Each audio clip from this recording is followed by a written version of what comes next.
All right, welcome back, family. All right, gonna pick it up and continue on with the conflict in the Middle East. So, what we have are the three demands to end the conflict. Now, if you thought this was a joke, if you thought this was a game, if you thought it was a joke, if you thought it was a game, I think by now you may have a different perception. Yep. Okay, so the U.S. is begging for support, help from NATO, and then lashing out saying they don't need the help of NATO. Right? Give me a second. I'm going to let you up on the stage. Just hang in there. I'm going to get to you in a few seconds. Just hang in there. But then they say they do not need any help. So now we have the three demands from the leadership within Iran. I'm not certain how familiar you all are with these three demands, but NFA, you all, NFA. Iran is not fucking around. NFA. IJS. I'm just saying. They are NFA. Okay. Thank you all for coming, into the live. And just trying to give you all time to get in here real quick as we look to explore what these three demands are. And, I have to make certain, when I hear things or even when I see things, because now today you can't really be too certain even with what you see. Right? So you all can follow along, if you will, do a little digging into what the three demands are, because I can't post them. I'm going to have to read them, because then, with the three demands, they have the three responses that are going to take place if the demands aren't met. And guess what? There's a nuclear option on the table. To our surprise, because we've been told that their capability to have nuclear munitions was not possible, that all these things were destroyed. Well, one thing I want to say is I don't consider these people to be fabricators, liars. So if they're saying that within the scope of their retaliation, that they're looking at nuclear munitions, you got to take that serious. And it doesn't sound like they're talking about what they will have to develop in the future.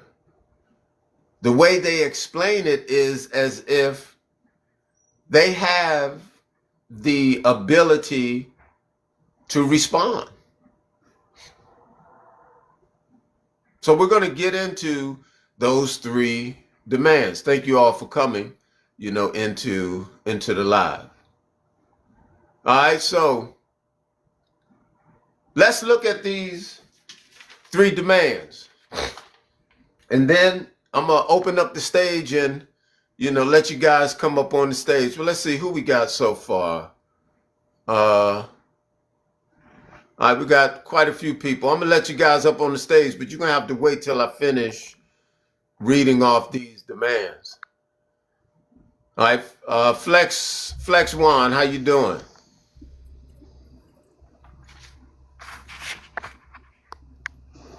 Flex One, can you hear me? Yeah. All How are right, you? I'm good. I'm gonna put you on mute while I read off what these demands are, and then afterwards we're gonna open up the stage and you can respond. Okay? Okay. All right. Put yourself on mute. Let's see who else we got. See, we Uh, got the various. yes, that's fine, sir. How you say it?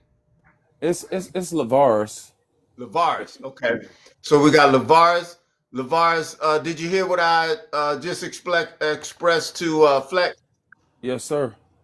All right. So put yourself on mute, and then once I finish reading these demands, then we're going. You'll be able to respond. Let's see. All right. User 979. These don't normally work out too good. All right. And who else? Old Al.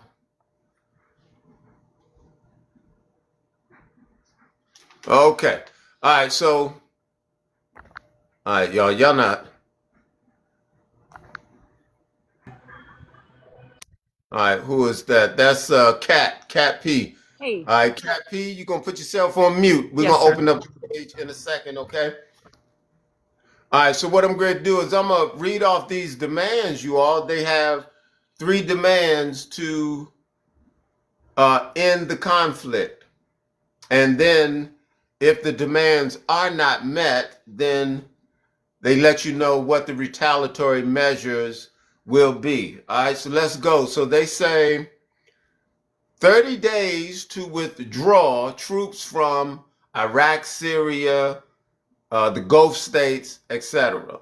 So that's one. They got 30 days to do that. Two, they said they need to lift all sanctions against Iran dating back, you all, to 1979.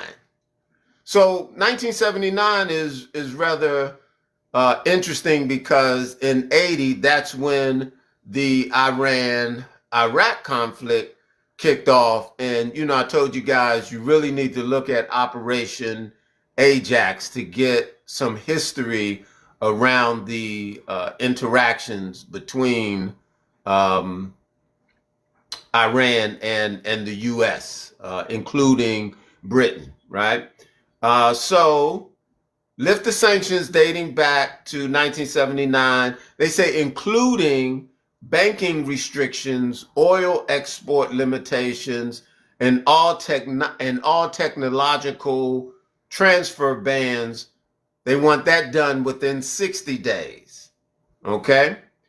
Then the third demand, you all, they said the third demand, they want to be paid.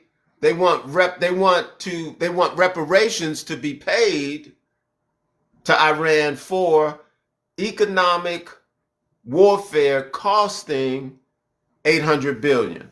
So Iran is demanding reparations. And they say the cost is 800 billion in lost revenue from the last 40 years. They want 500 billion within 10 years. So you all, those are the three demands, right? Now, if these demands are not met, let's look at what they say will transpire if the demands are not met. Okay, let me get some more folks up on the stage. Put yourself on mute as I let you up on the stage. All right, put yourself on mute as I let you up on the stage.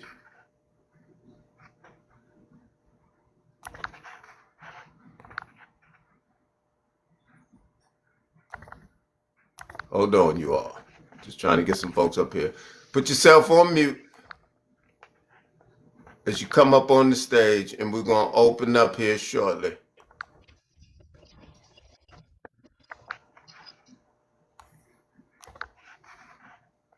All right. One more. Hold on. All right. Put yourself on mute.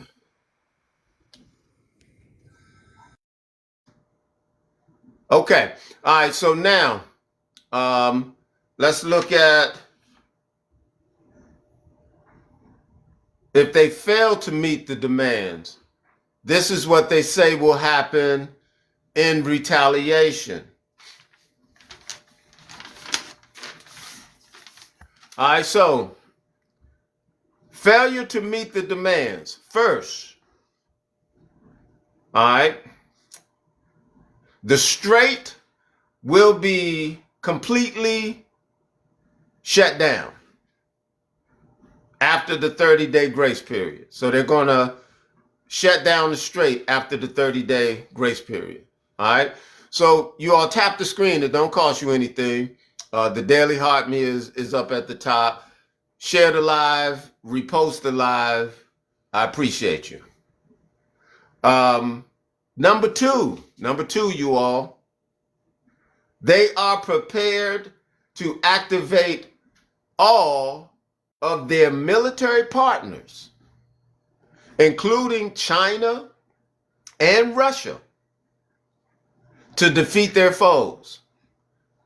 So they're prepared to organize all of their military foes, and they've received backing from China and Russia as far as the go-ahead. You all, these aren't idle threats.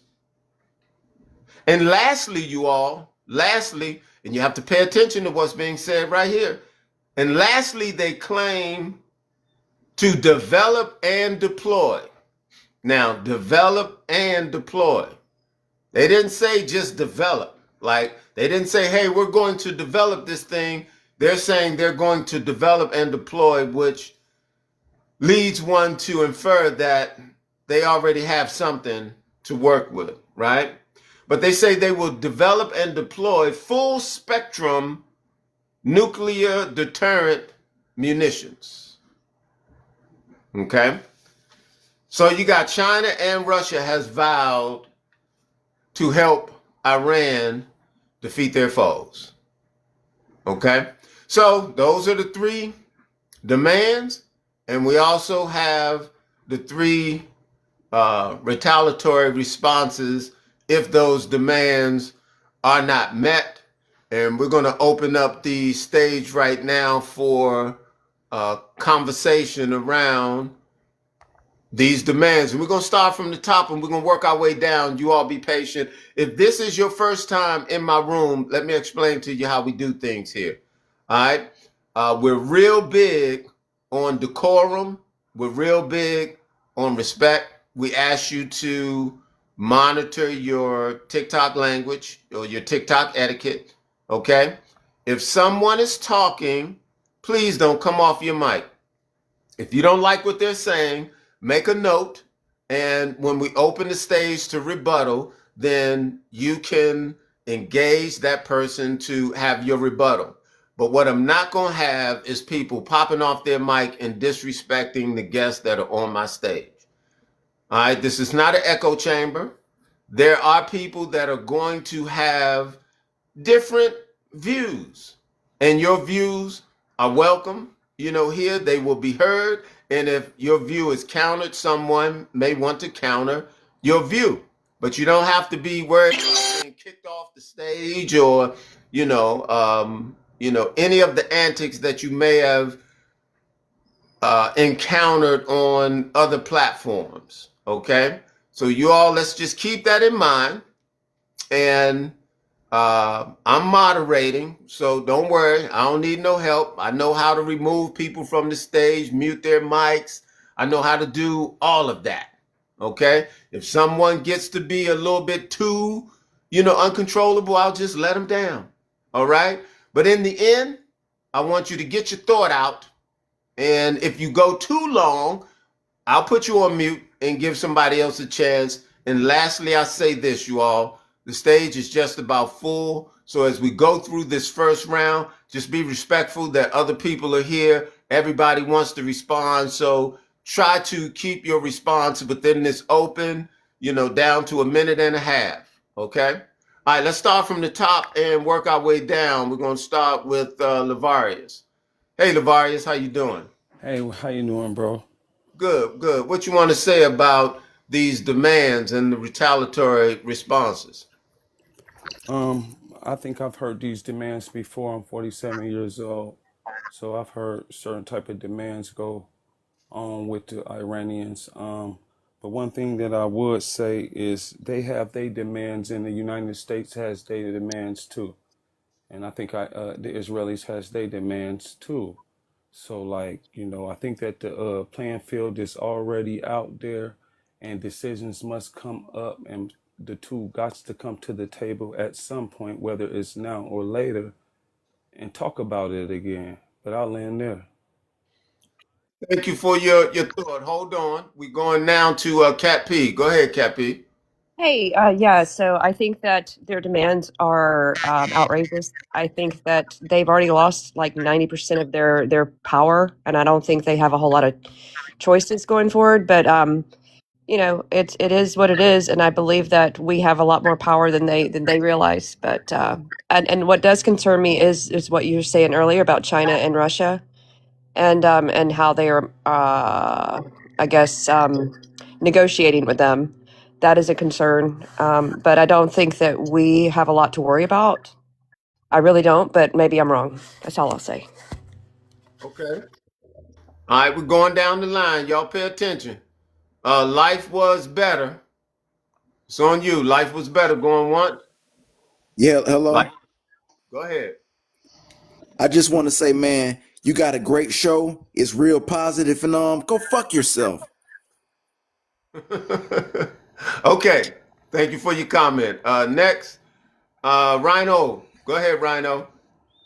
Yes, I believe that this is an action based upon them knowing that they're not going to be able to deal with the ongoing military activities. They're trying asymmetrical warfare, and their biggest mistake was attacking fellow Gulf nations.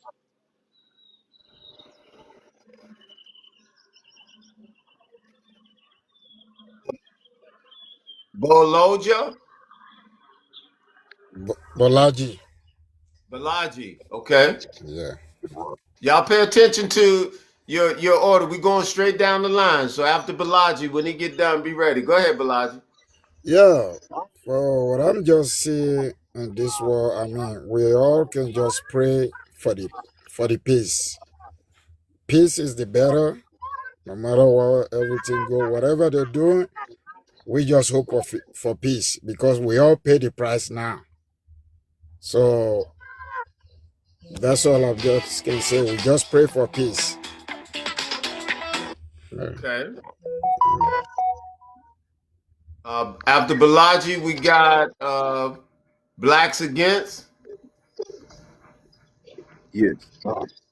Lovely Rosie, pocket full of posy, ashes, ashes, they all fall down. Fuck you! All right. See how we do it, y'all? All right. Um, DepX. Depex. Yeah, Yeah. it's amazing, you all. Hold on. It's amazing that we really have some real serious things going on in the world and going on in the world, and it's truly impacting all of us. And these are the type of grown folks that actually come up to waste their time when they could be doing so much more, with their life. Go ahead, Yeah. DapX. Well, just saying that you cannot end something that you didn't start. That's all I'm saying. You cannot end something you didn't start. They can't. U.S. can't demand them to end something they didn't start. How can they? They didn't start it. Okay. All right, let's go to we're gonna go to Brian, and then we got Jim up top, and then we're gonna go to K P Kissel. After Brian, we're going to Jim, and then P Kissel. Yeah, I just want to say this just for, just before I get to the topic, is this is what happens when you hire people in the area of their expertise and you decide not to listen to them and decide to go with people who doesn't have much stake in your administration. And no, he's paying the price for it. But in any event, the U.S. demand doesn't really count. It's the Iranians that have the upper hand here. They have all the cards. And the only way this is going to end is when, their main demand is that the U.S. totally leaves the Gulf states. They will not stop unless the U.S. totally evacuate all your troops, remove all your bases. So this is going to go on for a while. They're not going to compromise. Them being willing to, talk and then being, betrayed and fooled twice.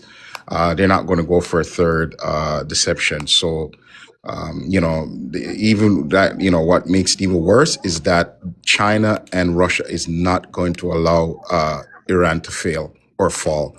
So there's too much stakes for them also. So, Washington, the Trump administration has a lot of problems moving forward.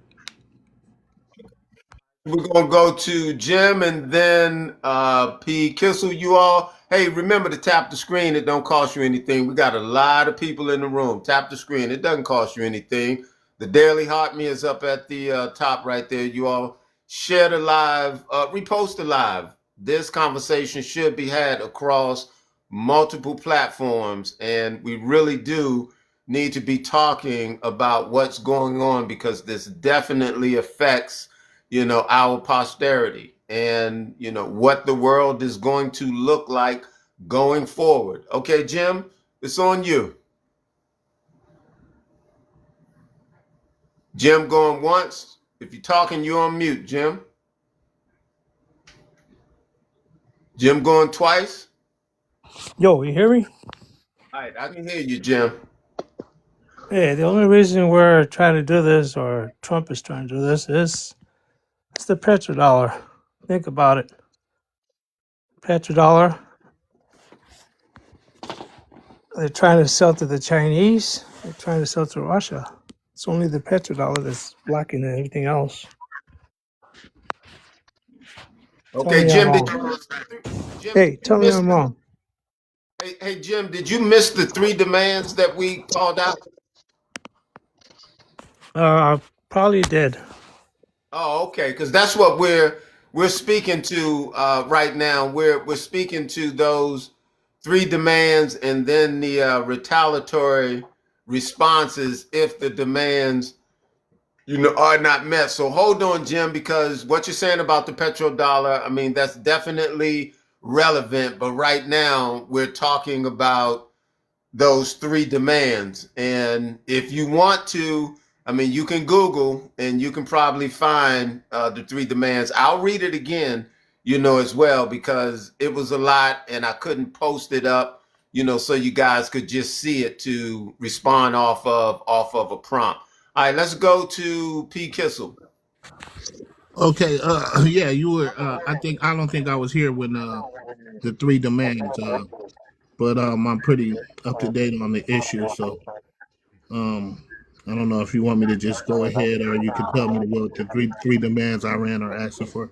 Well, go ahead and make your statement, and then because everyone else, Okay. they were here. I believe they heard it, and we'll kind of organically go from there. Okay, yeah. I think it was a mistake to go into Iran. I think the first campaign that they called the 12-day or whatever that case was, either they're lying about that or they're lying now. And I think that they underestimated the situation, went in, and now we're in getting drugged even further into this situation. China and Russia, this is like a gift to them because they get to sit back and watch our military and see our weak points and things of that nature, and I don't think we're going to be able to get Iran. I don't think the American people economically are ready for a long-term war like Iranians are ready to drag us out to. So, yeah, basically I could keep going on. But, the president even also said that that Iranian didn't hit other countries, UAE and a couple of other bases. He said it's all AI. So it's kind of hard to know what's really true and what's not true now. But I think that Israeli are feeling it. Everybody overestimated their hand, and here we are.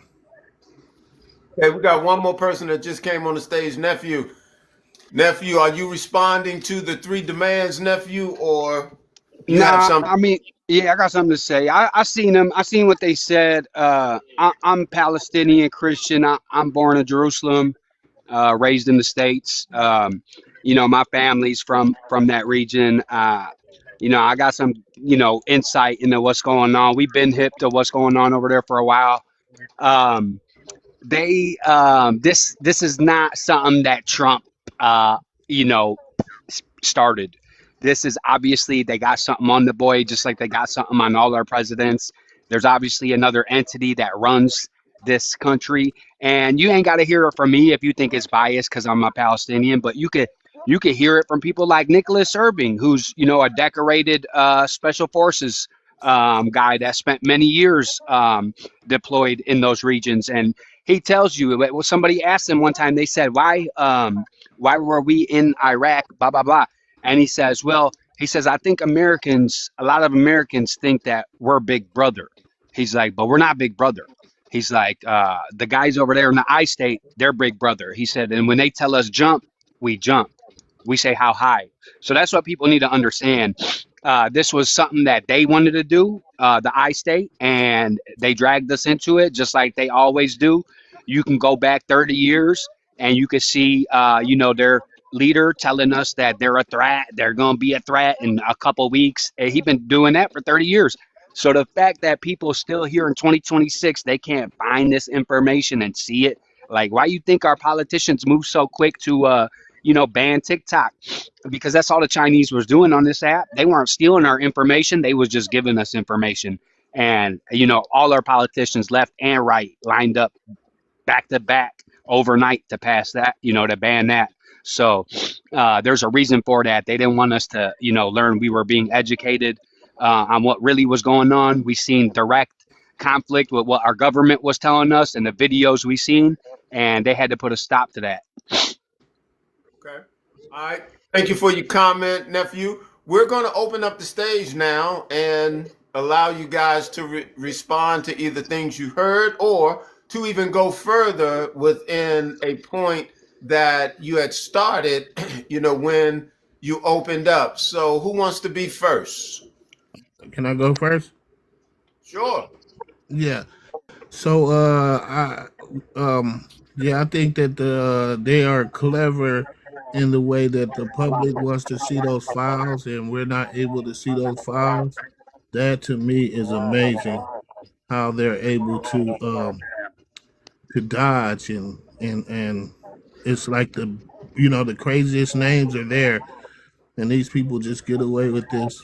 You know what I mean? And I know the American people are totally against it, but it seems somehow, even though we just went into this last what they call scrimmage war, some would call it, um, they've been able to hide these things and get away with it right in our face. And I don't know. I'm just dumbfounded. To me, I don't care if it's Democrat, Republican, whoever it is. It seems like there needs to be some accountability, even if we have to, not like the one guy was saying with the state in the Middle East that whatever all that stuff needs to be dealt with. But I think we need to deal with it as Americans. I don't know how to answer to that, but I'll land there. So let's see something here. It says, see the visibility restricted for 10 minutes. What happened here? Can you say something? Hold on. Because it says, nephew, you did something wrong. Let it Nephew pass. does, Let it. nephew does not it apply. Yeah, they say Thing, right? I did nephew something doesn't wrong though. apply. I gotta take you down, nephew. I don't know what they say you did, but for that reason, they're saying we're limited. The visibility is now limited for 10 minutes because something nephew did. I don't even know what nephew did. I guess he was trying to talk about um, I forget Yeah, what he he said. said that name. Remember, he said that one place. Yeah, yeah, something along those lines. But it then kind of screwed us up for a minute. But anyway, we're gonna keep going, you all. This is why I asked that you share the live, repost, the live. You all tap the screen. It doesn't cost you anything. Hang in there. Our numbers are dropping. We were up at 500 and plus. Now we're down to 300. But y'all keep us going. Y'all keep us alive. Share it, repost it. Let's see. Jacques was Jacques who? All right, go ahead. Who wanted to go up next? I apologize. That kind of threw me off. Yeah. Yeah. So I'll go next. Okay, Uh, go ahead. yeah, as I was saying earlier, this, like someone said earlier, they overestimated the outcome in this conflict. This is costing the U.S. A lot every day that it goes on. Like I said, the Iranian this time are determined to make the U.S. pay a price financially, diplomatically, and I guess your reputation, to damage your reputation, right? Because one of the reasons why you had these bases in the Gulf states is that they promised they would get full-fledged protection from the United States. And as you can see, not only is the United States not able to protect their own base, they're also unable to protect their host who are hosting these bases. So their reputation is severely damaged. And then you have the president contradicting himself many times. For example, he said he didn't need any help. He even at one point mocked the UK, saying, "Don't even bother sending your carrier because they already won, and you can't come in after we had won." And then he turns around and he's, asking for help in, escorting ships through the straits. And it's making America look weak every day, right? The fact that America is supposed to have the most powerful navy in the world, and they're still struggling or not able to figure out how to go into the straits and open it up. It is, like I said, the longer this goes on, the more the American weakness gets exposed. They never planned for this. If you look on how the bases were guarded or lack of protection, they didn't have much air defense system for all the bases. They didn't prepare for the way the Iranians would react this time. So and then, like I said, they said the first 3 or 4 days, it cost the Iranians destroyed or decimated close to $5 to $6 billion in U.S. military infrastructure. So this is not looking good for every day that it goes on. And if this is not, the strait is not sorted out by the end of this month, you can look for oil to be at least 150 to maybe $100 a barrel. Um, hey y'all, we just got somebody new that just came real quick. Let's see if we can get David thoughts, and then we're gonna open the stage back up. David, welcome to the stage. What you want to add to the conversation, David? From Washington. The president here, he's kind of messed up. He's fighting his own battle with the Epstein files and everything. So he's hiding a lot of stuff from everybody. And, I believe that a lot of the stuff that I hear is from the Epstein files that was taken, that Iran had received or taken. Is his big thing. He's trying to hide everything so he doesn't get impeached or kicked out of office. And I know that having the strait is going to help, or it's going to hurt Washington or the United States and everybody else. But that's kind of what's going to happen to to help Iran and everybody because people are people, and I think we all need to live together, not fight one another. Really, it's the way it should be. It's not fighting one another. We all need to get along, and everybody's got to work together. You know, I don't know. Trump's making his own his own problem right now, and now he can't get out of it because of all the tariffs and stuff he's put on everybody. It's insane. I believe.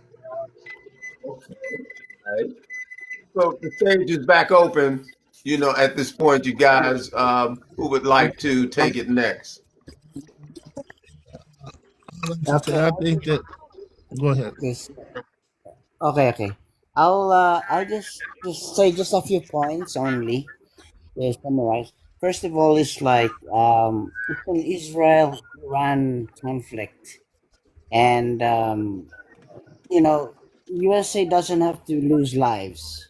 Okay, just like Vietnam War, maybe the Iraq War, and all that stuff. So that's the first thing that I'm gonna say. USA does not need to lose any soldier lives. Okay. Um, Nobody needs those I feel lives. for the soldiers there, but it is what it is. Okay. So the other thing is look at Ukraine and Russia war. Um, you see how Russia responded while people had the bases on the in Ukraine, and they even broke that promise. They said they're not supposed to do it, but they did it. So, having said that, Ukraine and Russia were people were saying that they're winning because of mainstream media, BBC, even Trump said these are the fake news. Hey guys, I support the Republican. I'm a Trump supporter since 2016. He just got fed in with Benjamin Netanyahu, who visited him for eight times during this past 8 months or whatever. So he was like, I don't know, pressured with his Epstein files or whatever. So anyway, he didn't even get U.S. Congress. He didn't even get approval from the U.S. Congress, which makes it illegal. So that I'll just stop for there for now. Thanks. We just got Lord. Lord Frank just came up on the stage. Lord Frank, what you want to add to the conversation? Okay, Lord Frank is out of here. I think And Kay. Yeah, go ahead. Go ahead.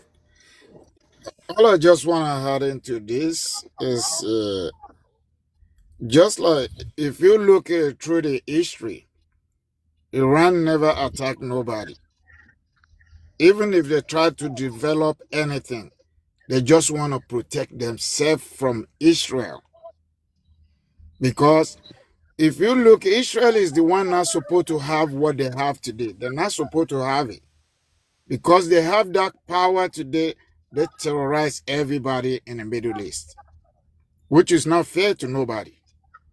If my neighbor can have a weapon to threaten me, even to hurt me, and if I say, okay, I want to have something to protect myself, and the whole world be like, no, you can't have it. It is what it is. See what happened to Palestine. That's not fair. These people don't have nothing. And Israel just terrorize them every day, daily basis. And nobody say nothing about that. They think it's fine. But Iran not going to sit back and let Israel come to them and do the same thing they do to Palestine, Lebanon, and You both, Jay.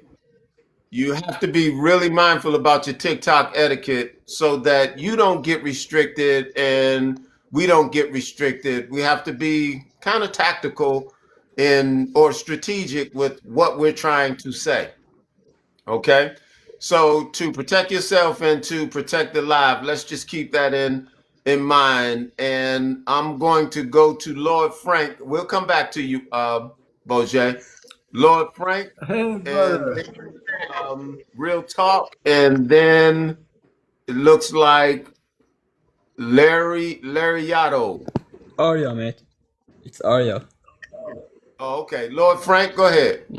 Thank you, brother. Don't be fooled by my voice. I don't know, G, probably about your age. I grew up in California. I'm a Persian American. I got some service time behind me when I was a young man. So, I've been around, lived in Europe a lot, different countries, educated here too. What I wanted to say is two things, brother. First of all, there comes a time where you need to put the flag down and think with your heart and soul. What I see is basically this is a war for the soul of humanity. We're not fighting a war just for petrol or anything else. We really need to be careful at the same time. I'm just making an announcement here on TikTok because we're under heavy censorship. So you really need to watch what you're saying here. But this comes from somebody that's got love for humanity. And I could see that, according to the books and by the books, we are fighting for the very human soul.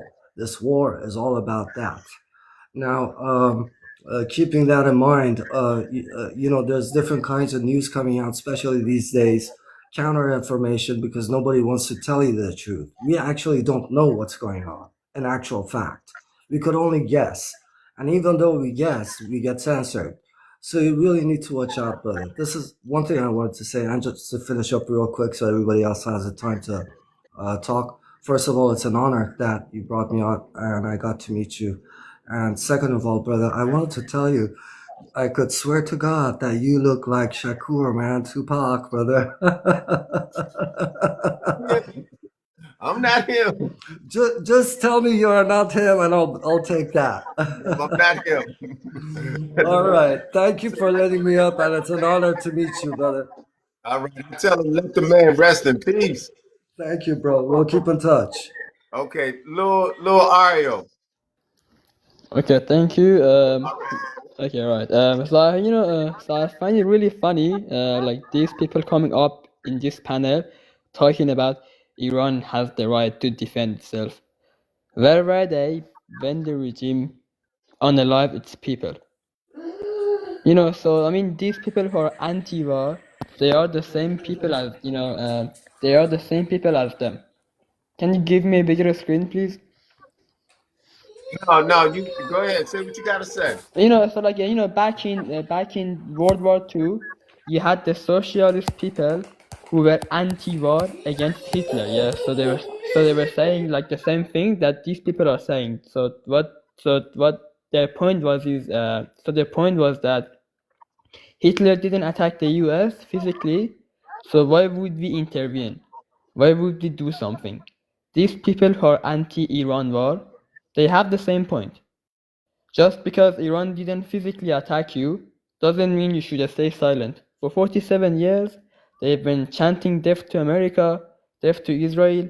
They've been sponsoring, proxies all over Iraq, Syria, Lebanon to attack Israel, to attack in the US military bases in the land. Why would you do that? If you do that, of course they're going to attack you one day. Of course they're going to, cause the war. If you want peace, you don't fund proxies. I don't really understand people coming here and saying, oh, this war is bad. Bro, people are actually happy. The Iranians, look at, bro, it's all over the internet. The Iranians, they are dancing all over the streets. Just 2 weeks ago in LA, 50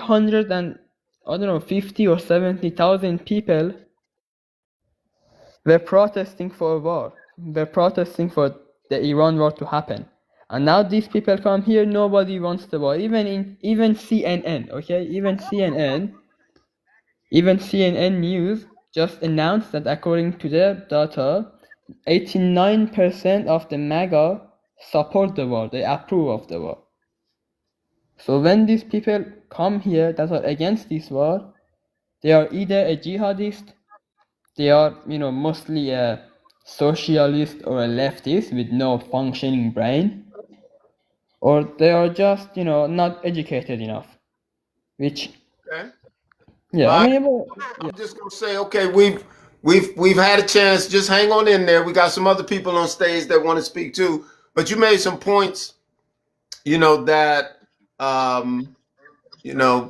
that they hire proxies, and we'd have to be fair to understand that has happened. If you're calling them proxies, that definitely has happened on all sides. But let's go up to the top. I don't think I heard from David. I don't think I heard from I don't think I heard from Joseph.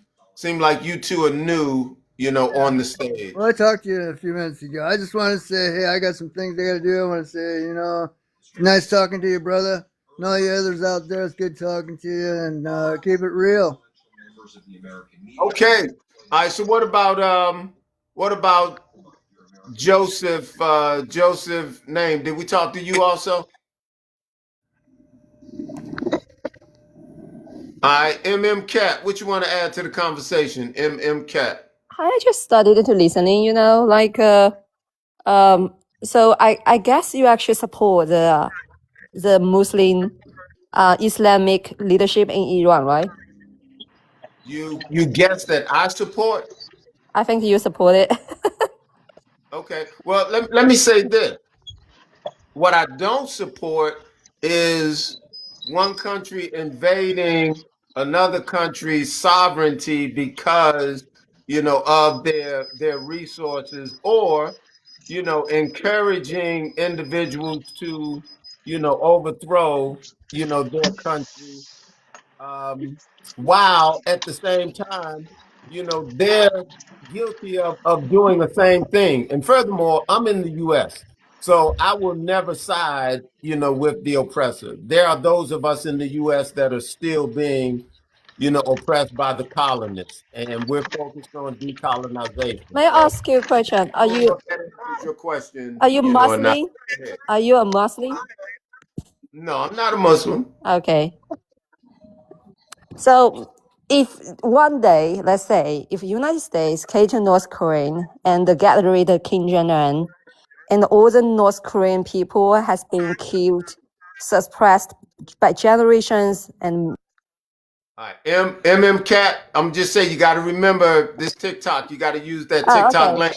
thousands, millions people, and they got saved. And then, do you actually going to be happy with the North Korean people? If okay, you're gonna have to say it again. Okay. I guess. I'm saying if United States, let's say Trump one day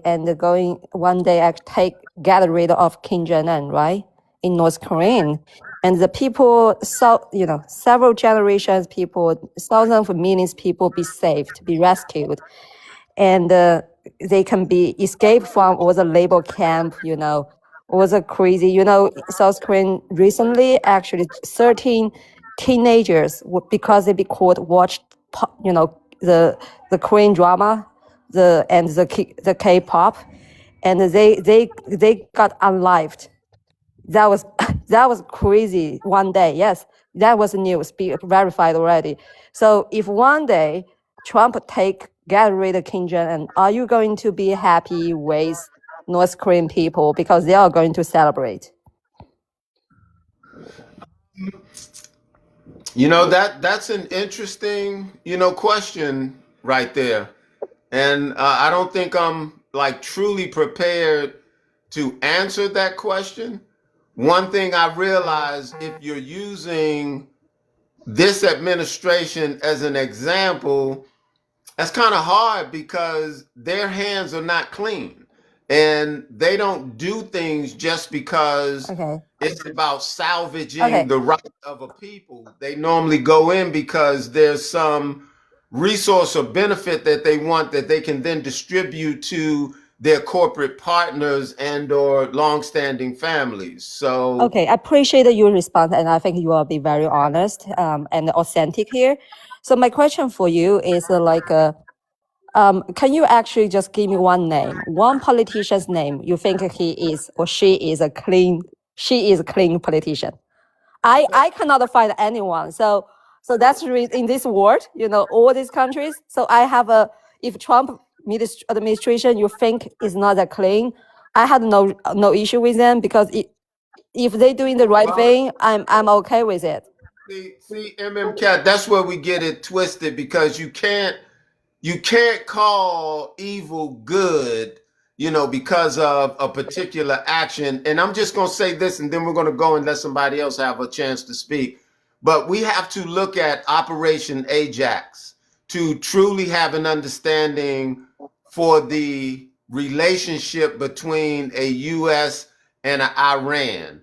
Then we can better understand why there's so much tension between these two as we look historically from 1935 to 1950, coming all the way down to today. So you can hang on the stage for a minute, Cat, and we'll give somebody else a chance to speak, and then we'll come back to you. But I know I got a few people that have just come up. Let's see, Sure. T Moss, and then God's Melanin, and then Singe. All right, so let's start out with T Moss. T Moss going once. T Moss going twice. All right, let's go to God's Melanin. One love, family. How you doing? All right, how are you? I'm doing well. I'm Missed it. doing well. First I want to say thank you for having me on the panel, man. It's always an honor to sit at the elders' feet, man, and kind of get your wisdom, man. I appreciate you.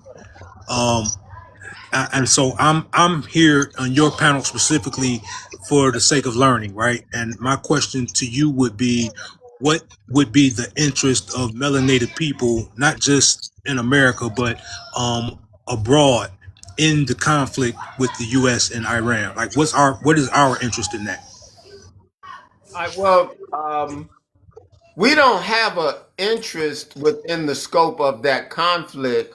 What we're considered looking at is the fact that this is a colonizer, and they move about and they suppress, people, houses, heritage, across the board. So right here in the US, like Cap was making a point about the people over in Korea. So it's on the people over in Korea to actually come to understand what they can or what they can't do. Like, it's up to us to understand right here in America what we can do based on decolonization. Now, this is not talking about going out and grabbing, your arms and trying to, cause, more blood and more harm. But this is saying understanding how to use the law as it stands to remove these individuals, as the pen is mightier than the sword.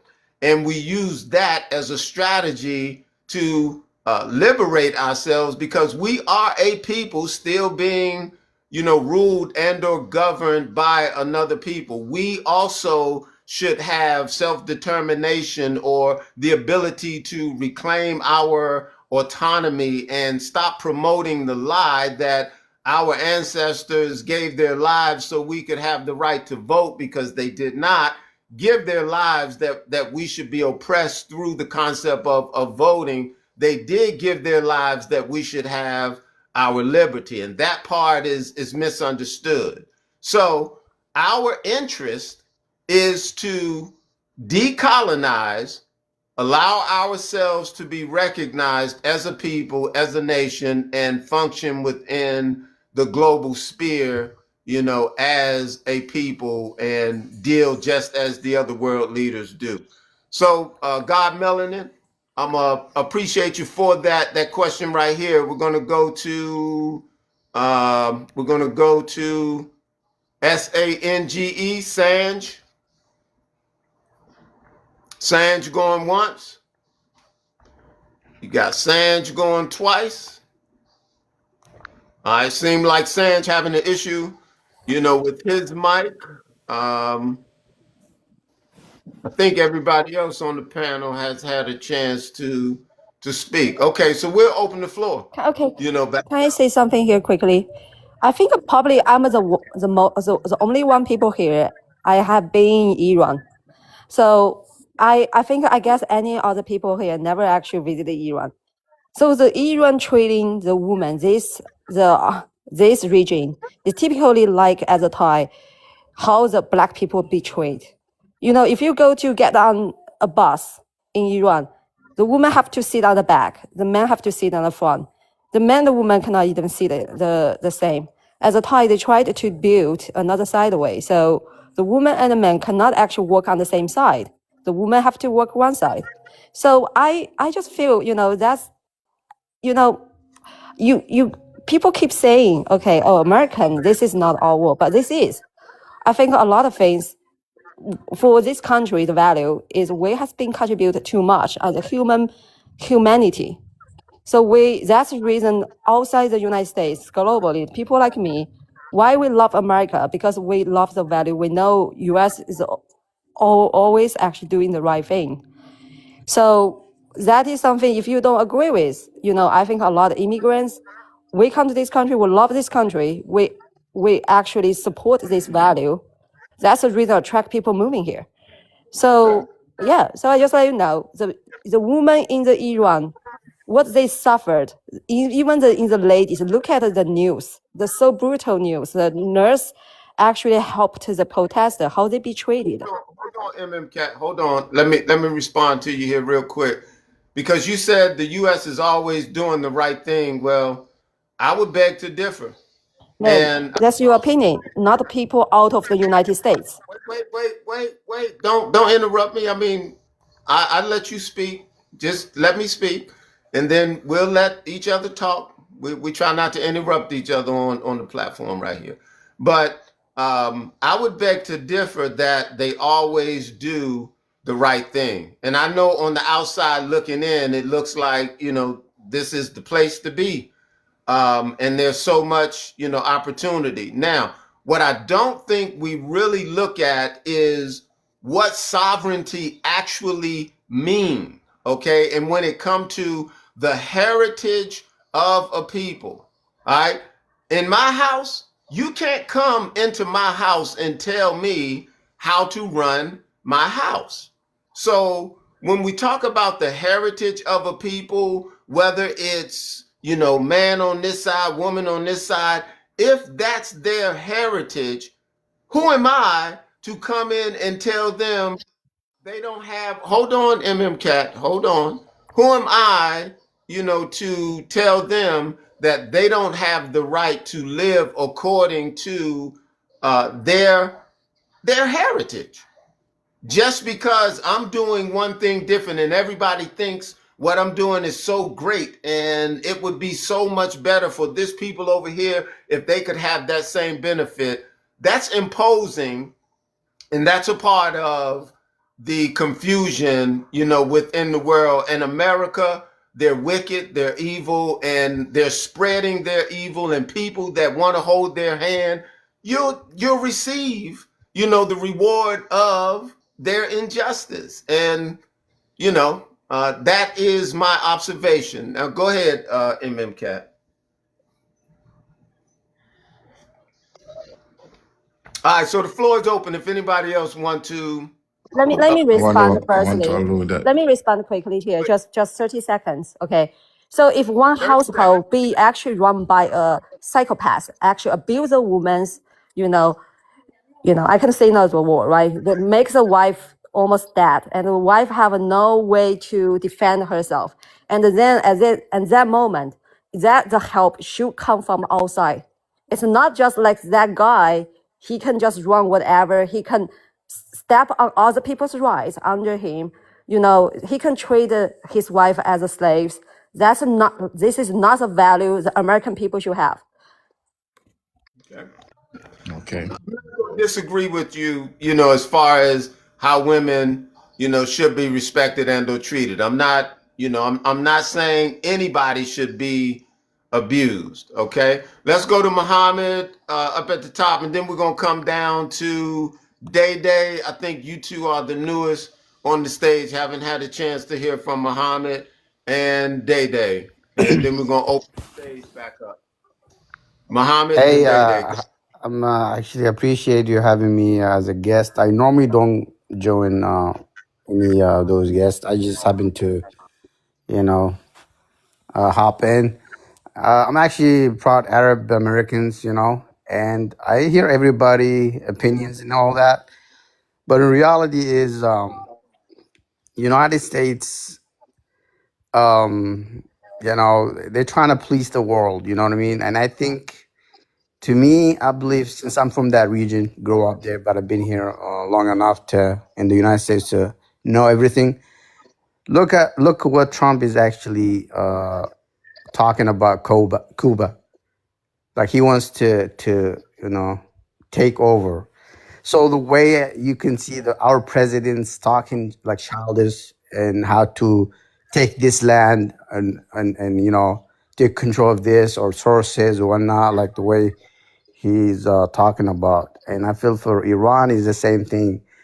We have no dog in the fight, and I believe that these people have their long history. You know, we can't push our agenda or our on people. You know what I mean? Like, we're living in the modern era right now. Like it's everybody knows everything. It's not like back in the day when the Iraq War, everything was more like hidden. You know, so now everybody reads, watch, and we all know. We all know it's not like a secret. So, and some of your guests actually, I listened to them. I'm like, I don't know if they know what they're talking about. From my understanding is that we don't have to impose our you know ideas and whatnot to people. Like, hey, they should live this way. They should be, or even technology. We can't control people what they have, what they not. And a lot of that is, like I said, it had to do with power. You know, the government in the United States likes to makes itself like we're like in control of the whole world. And to me, that's what all these chaos happens. Anyway, I appreciate you. I'll be, I'll listen to you guys, and I just wanted to share my thoughts. Okay. I appreciate your thought. We're gonna go to payday, and then I think Singe. I hadn't heard from Sanj, either. So payday, and then Sanj, and you all. We're gonna open the stage back up. And I think we're going to get back to these three prompts because I don't think you all remember what the three demands are. We've covered a lot of things, but seem like the focus of the three demands, and then if the demands aren't met, the retaliatory measures that are said to be out there, which the nuclear munitions is said to be one of the measures that they will use if their demands are not met. So let's go to Day Day and then Singe, if you guys are ready to talk. Day Day going once. Day Day going twice. All right, we're going to go to Sanj. Okay, these guys are up on the stage and they have not been able to get to their mic. Okay, we're gonna open it up, guys. Hello, can you hear me? Oh, Hello. I can hear you now. Go Okay. ahead. I'm sorry. I'm sorry. I had my it was on mute. First of all, it's my first time being in your show. I'm in Mexico. I'm from Puerto Rico, and 6 months ago, I just made a move that I thought I was never gonna do. But one of the reasons, well, I do have a lot of reasons why I moved from the United States. I was raised in Washington D.C. I went to high school. The high school that I went to was Wilson High School. And now that I'm outside the United States, I'm beginning to understand why so many countries hate the US government. I'm going to start with that. I cannot believe that so many US citizens do not understand the perception in what our government has been doing for so many years. I mean, this so-called democracy that our government preach and oftenly use is so it's a lie. I mean, truthfully, we live in a country. Well, I'm not in the United States right now, right? But I went to Colombia, I went to Brazil, and I traveled to other countries in the last 6 years. I even went to Jamaica, the Dominican Republic, and I'm thinking that I would like for the U.S. citizens to begin to understand that when we elect certain people to represent us, really they are not representing us. They're representing their own interests. What is taking place in the United States right now, and before Trump, I mean, it is so sad. Right now, we are being the laugh of the world. Why? Because the government tried to sell this so-called democracy, and it's not. Going to this war in Iran was totally wrong. We have a deficit of almost $40 trillion. There is so much poverty in the United States. Citizens that pay taxes are not being treated, are not being given back for what they have worked for decades. And unfortunately, I think it's going to come a time, and it might be pretty soon, that our government will not be able to pay this deficit that the citizens pay for it. So I'm going to leave it to that. I just want to make that comment. And I like your show. I just follow you. Blessings to everyone. Okay, thank you. Thank you so much.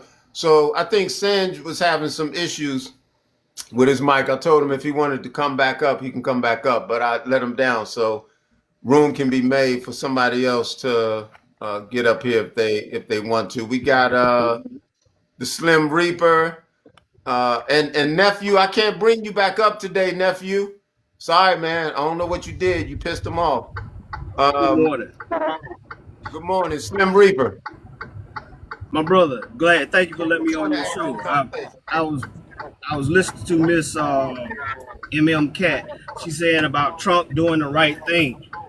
See, the problem with the U.S., and I'm a U.S. citizen, is the fact that who gives us the right to stomp on other people's countries? The only countries that our country stomp on are the ones that are not nuclear powers, that can't fight back, that don't have as many people as us. If she want to talk about, oh, President Trump doing the right thing, what about African Americans? What about the Mexican Americans that are being harshly treated? That's my point. Right here in America. And what she failed to realize is this.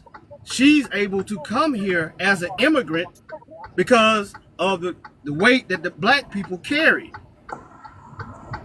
And what Trump is trying to do now with trying to cheat with the elections, trying to change the, change how you can vote and things like that. He's trying to keep his people in power, but he's steady taking money. He's steady enriching himself. If President Obama did it, they'd be like, "Oh, President Obama, he took money. He said he keeping this money. Oh, he's taking this jet. Oh, he's using his Bitcoin or Trump coin or whatever it's called. He's enriching himself and his cronies. He's going after political enemies. So how can the U.S. stand there and say we have the moral high ground when there's no moral high ground, period? Hold on, Slim Reaper. We're going to go to B-Man, and we'll come back to you. B-Man, welcome to the stage. B-Man going once. B-Man going twice. All right, B-Man 3 times. Hey guys, I'm gonna go back into the Can you hear me? Okay, go ahead, B-Man. Oh yeah, sorry about that. Yeah, thank you for calling me. Yeah, I think this whole thing is different facets to the whole thing, and trying to look at it from one scope would just be an incorrect thing to do. We're a country that has, different nationalities, people who come from everywhere. We all came from everywhere from the beginning. You know what I'm saying? So that's one thing. And everybody who comes from everywhere, we're all going to have a different perspective of what we're seeing.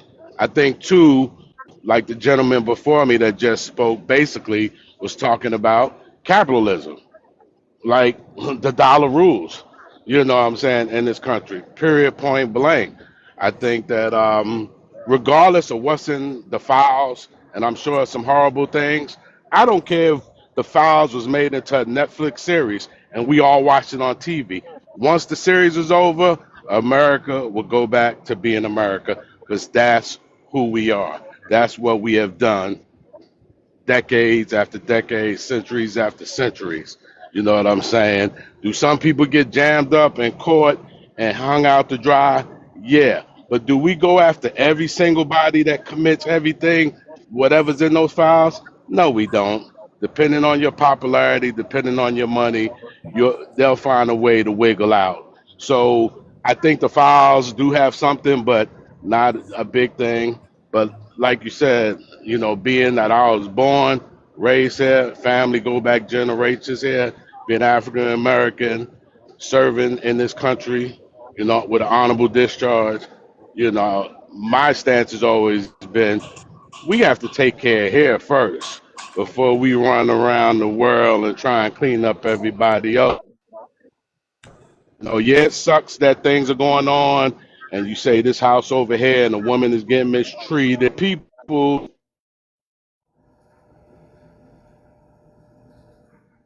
Day I mean, B man, your mic went out, B man.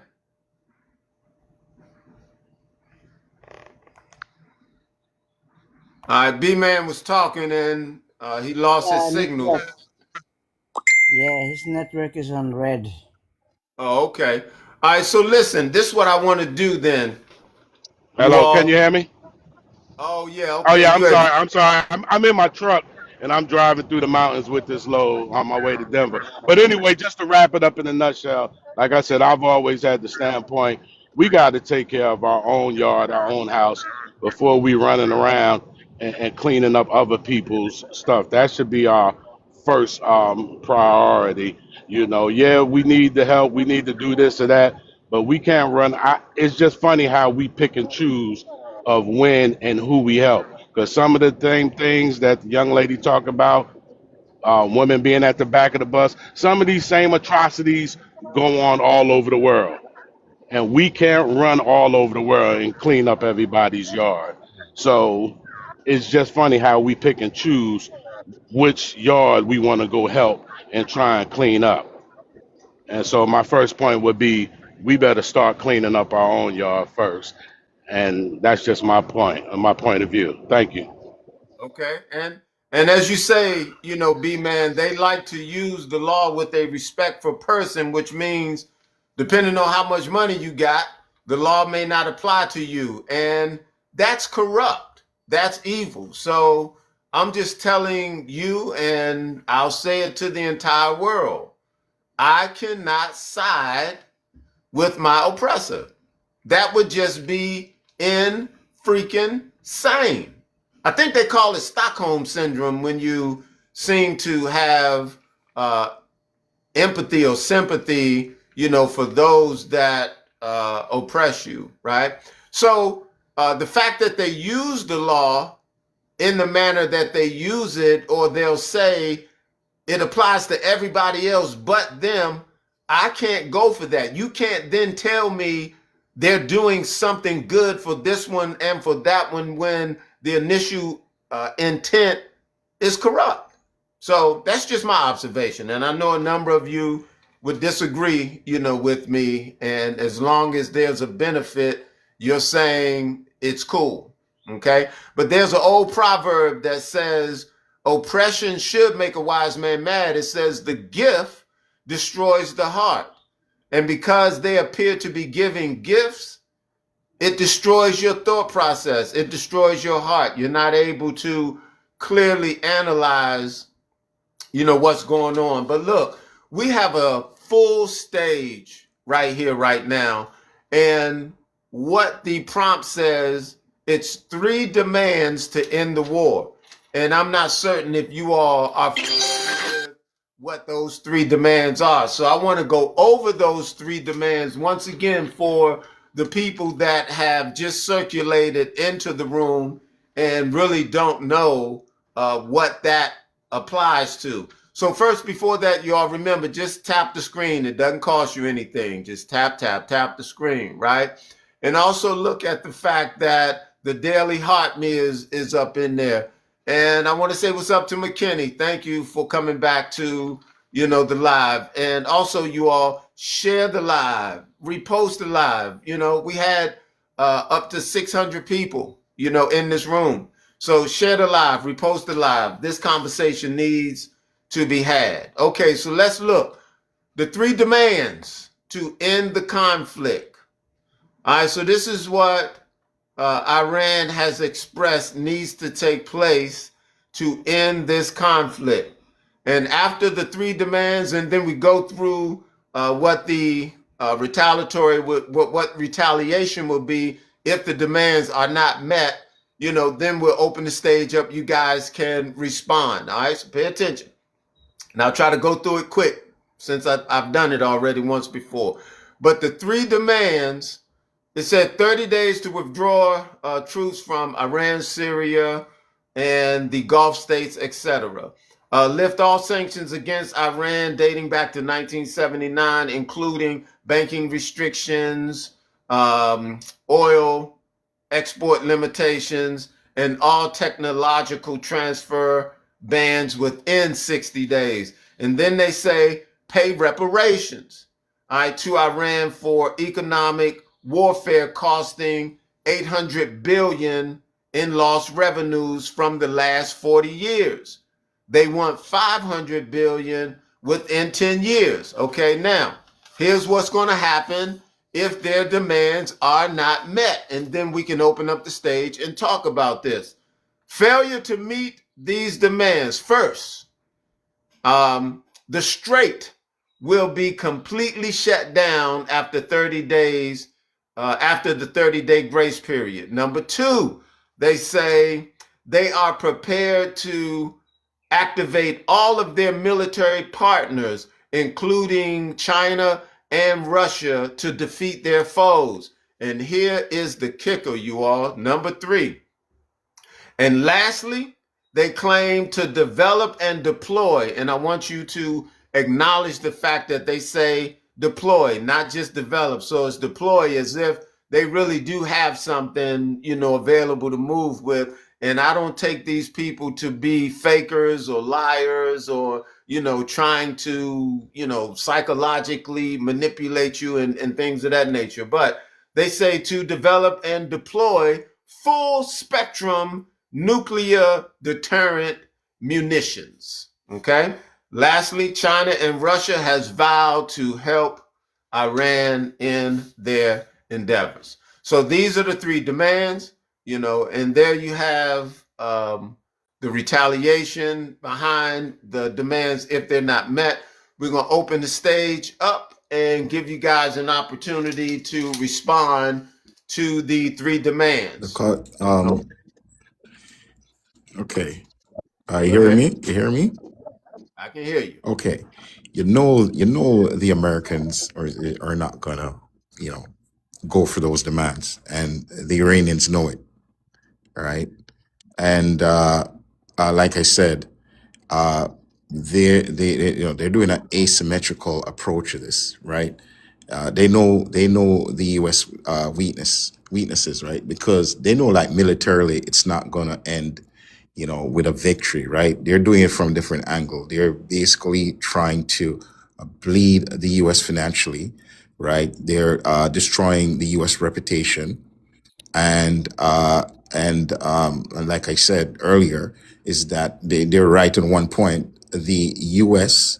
Sorry, the Russians and the Chinese will not allow Iran to fail. Now, the person, the supreme leader who they unalived recently, he was a moderate in terms of the nuclear program, weapons program. He actually even imposed a fatwa against it. Now, his son might not be the same, might not share the same sentiments. He might decide to go and decide to develop a weapon this time. And in my opinion, the longer this goes on, I have a feeling that, you might hear that, by summer or autumn, they do have a nuclear weapon. So, like like I said, they're not going to leave it to a situation where, like the last time when they had that ceasefire, right? 6 or 8 months down the road, the U.S. recalibrates or Israel recalibrates to come and start a war against them again. So they're in this for the long haul, and they know, right now the American administration was ill prepared for how they would react to it. And right now, Trump doesn't have an answer. I know he wants a way out. He was secretly sending his delegates to see if we could get a ceasefire, right, through a third party. And the Iranians let him know that there's not going to be any talk of ceasefire unless these demands are met. And they're going to make sure that he pays a price. The U.S. and Israel pay a price so great that they will never be in a position to attack them again. Okay. All right, Brian, your points are very clear, man. I appreciate you coming to express and add to the conversation. Okay, we're talking about the 3 demands to end the conflict. Who wants to respond next?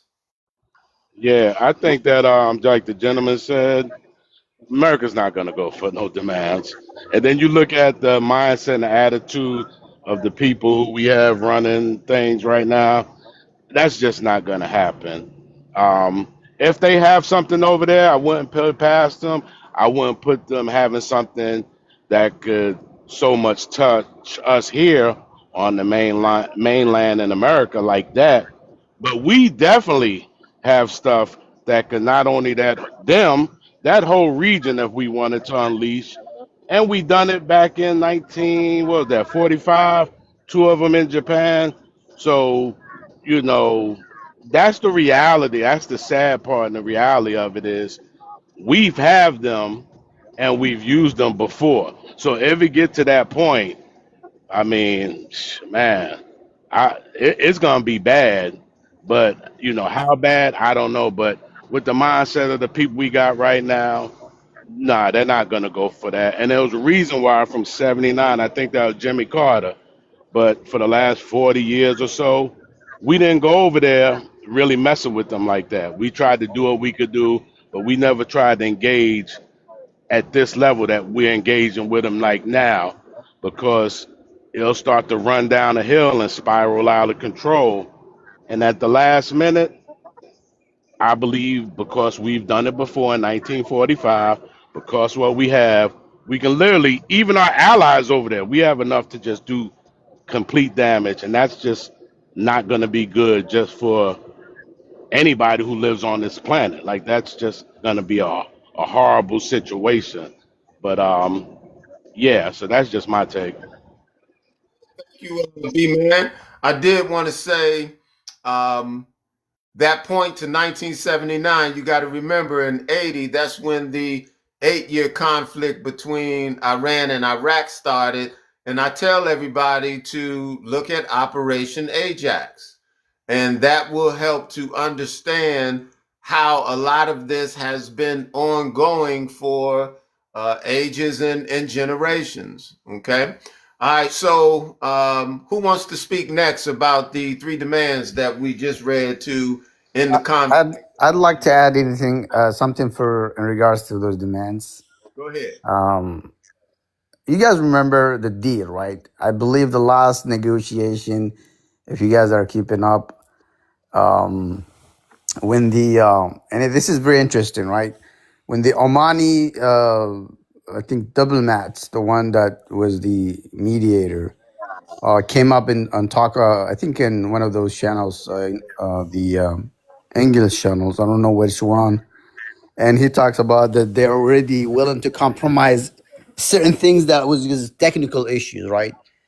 My thing is, they had a deal, I think, much better than what we anticipated, and obviously they were not trying to go to war with United States. We all know that, right?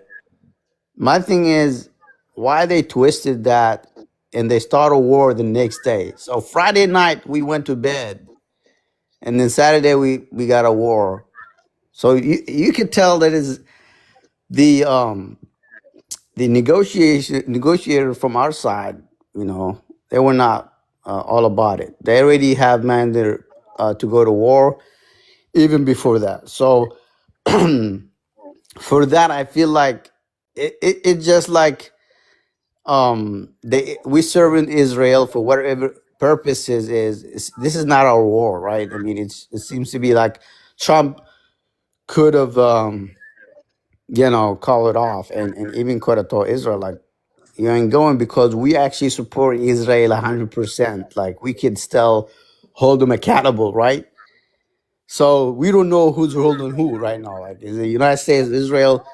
To tell me that we have no power in changing their view or their just the way of attacking other countries. You know what I mean? Like it's just I feel like there could have been a deal with less of those demands. Now look what they got.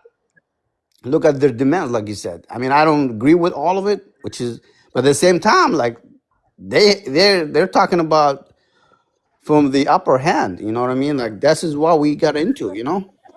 And so that's what I would like to share.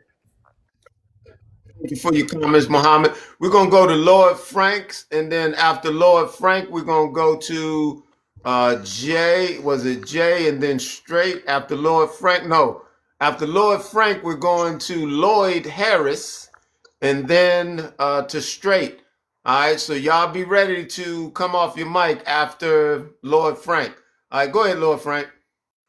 Thank you, brother. I just wanted to touch up on a couple of crucial points here that has to be as a reminder for everybody. Now, keep in mind, I'm old enough as an eyewitness, first-hand eyewitness of all this during the periods of 77 to 79, where the Iranian Revolution happened, 1981, when the whole war started between Iran and Iraq. But let me just touch on a couple points super important here. First of all, I don't think people realize the supreme leader that got took out, who he was. This is the equivalent of actually hitting the Vatican and taking out the Pope. You have to realize the importance of this man.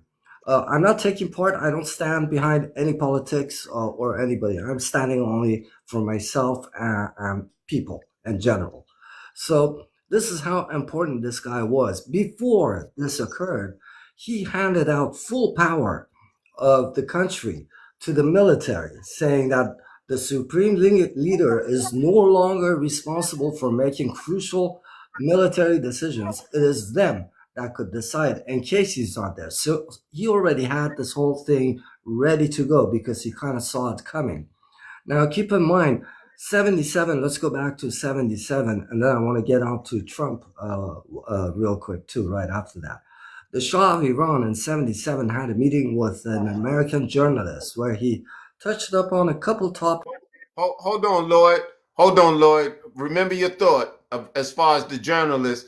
And let's also remember, you all, the stage is full. So let's try to keep our talking points within, a minute and a half to 2 minutes. All right, Lloyd, go ahead with your talking point, the journalist. I hope I didn't throw you off.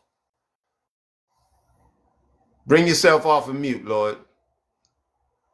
Lloyd. Yes, brother. I'll try and make it short so everybody else has the time to talk.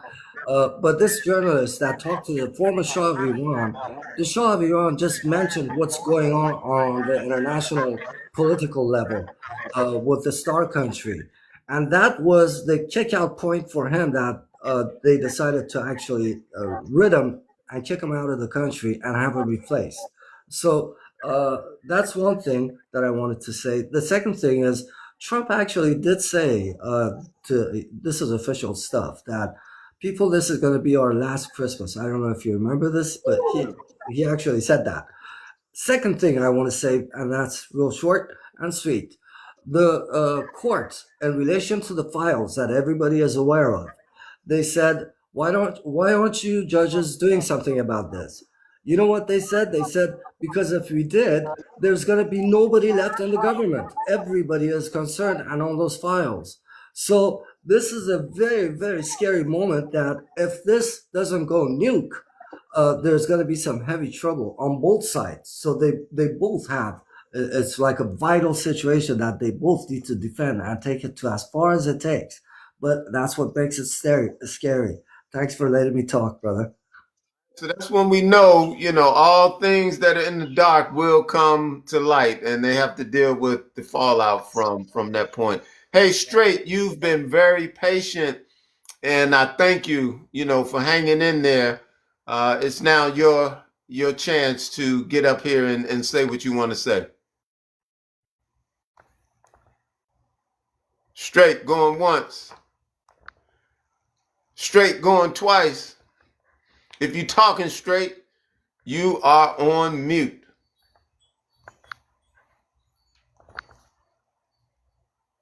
Okay, you all.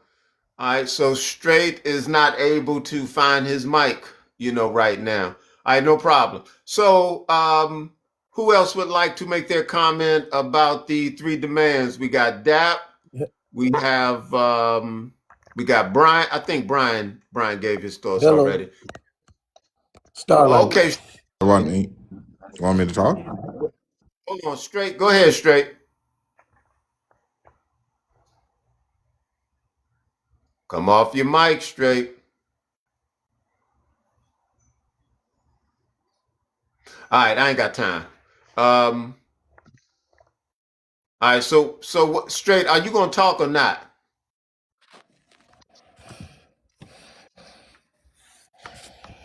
Okay. Uh, what about Dap?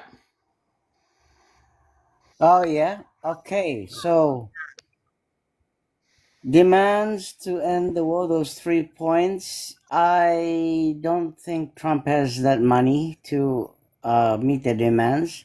They don't want to take out the military forces out because of maybe pride, and maybe they got an agreement with the Arab nations to protect their land. So that's why the military bases are there. But I don't think they can pull out from that. So you're saying 30 days time? Well, it's gonna. America should be already stopping this war because it's already 17 days, and as the more it goes, the higher everything, the cost of living goes, the longer. Okay, that's why Trump is panicking right now. Look at his face. He is not the Trump that I supported for 10 years. He is a guy who's listening to the demands of the Epstein file. Okay? So he's not the Trump. So he has to go back to Congress. They should fix that out, stop the war. Look, let Israel go. They should go to Israel actually and protect Israel. That's the first thing that they should do because they're bombing Israel right now, and Israel can't defend itself anymore. So the only thing that's going to happen is they're going to nuke Iran, and Israel has a nuclear weapon. And that's the reason why Iran wanted to defend itself. There was a guy here saying they were chanting that death to Israel, death to Israel. But you are right. Operation Ajax, this is Operation Ajax 2.0. It's not Operation Epic Fury. Operation Ajax, as you said, I just learned out today here, maybe in one of your posts, it's true. They had a democracy. They had a democracy. And see, democracy is like a freaking loophole. Too much democracy. They use it so they can bribe these freaking officials and change their policies. Okay, those why Iran is so pissed off with Israel because these Israel guys, through European Jews, Epstein, they were trying to steal their oil and gold, and they. Hold on one second, Dap. I just want to say we really have to be careful about the way we communicate different language. We have to be strategic. We can't just forthright say what we say because they'll either say you're dealing in misinformation, sensitive, information, or it's going to violate the community, guidelines. Okay, so we're gonna pause right there for a second. We'll come back to you, Dap. We have Andre that is on the stage. Andre, what you want to add to the Whoa. conversation? All right, Andre, if you're Hello, can you hear me? talking, yep, go Man. ahead. Okay, what I wanted to say was, and I would say briefly, is that sometimes different nations have different reasons. And what I'm saying on the American side, like America, we go through censorship. And so on the news, as long as people can go to their stores, go shopping, and everything's fine, they're really not concerned what's going on, right? Until like the oil prices or stuff go on. But in other countries per se, these countries that have high religious views and things of that nature, their attitudes about things like it's death. Could you cut the news on? You see like 150 Iranian kids are dead. You know what I'm saying? If that was America, it would be a different kind of shock. So you're dealing with two different kinds of beasts. But nevertheless, I think the intelligence of our administration to fall into a lot of things shows what this side is about. But as far as the Iranians and these demands that they're making or whatever, uh, I think one of the brothers said earlier, if you go to somebody else's house, you can't tell a person what to do in their house, whatever. And I don't think Iran can speak for another country like China or these other countries that they're talking about. You know, they can't speak for that man's country. So they might be making air bluff demands. That's all I want to say. I appreciate you, brother. All right. Then let's see. Ed just came up on the stage. Ed, what you want to add to the I would like conversation? to speak myself. Um, I want to say I'm very proud of our president about what he's doing. He's a very brave man. He's doing things that nobody could do, and nothing is perfect. To get anything right in this world, you're not going to be you're not going to be doing it perfectly. You know, what we need to look for is the end goal. How is this going to benefit the world? And this fight is not just America and Israel. It's the entire world.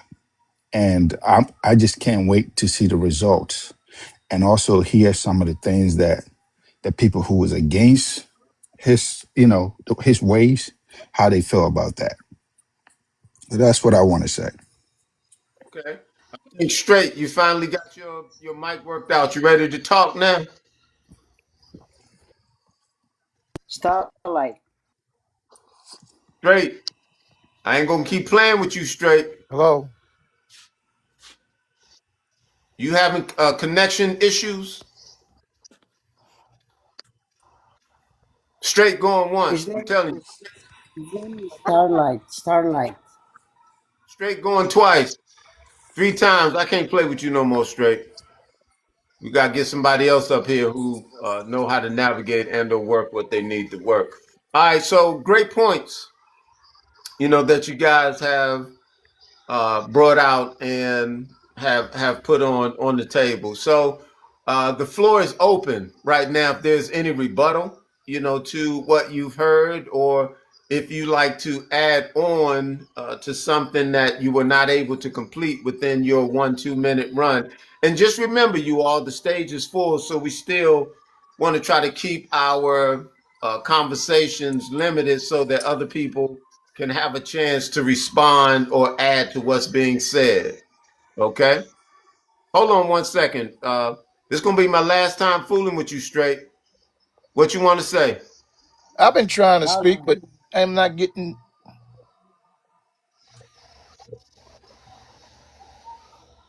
All right, straight. Go ahead.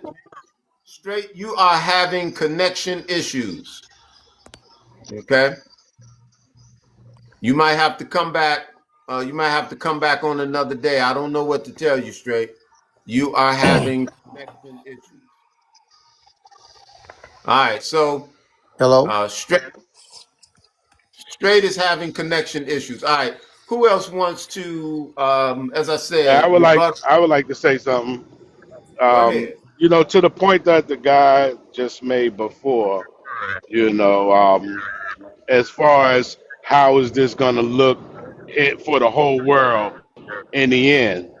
I think a part of it, the caveat to that, is before all this happened, because obviously, Trump is reaching out and telling all these people, hey, you need to come here, you need to come there. I think Spain and maybe Japan, the people is like, no, we're not going to do that. Like, you have to be able to play fair in the sandbox with everybody else that's in the sandbox. Like, if you're in the sandbox being a bully, but then you go ask for help because this is going to be the best for the whole world, it might not end too good for you. You know what I mean? Or it might just make your process a lot harder. So there's a caveat. It's not just that simple. And what was the other point? Oh, the one guy who said something about the deal that was made, went to bed on Friday, working on the deal, next thing Saturday. Well, we watched in 2016 what happened on this guy's way out the White House.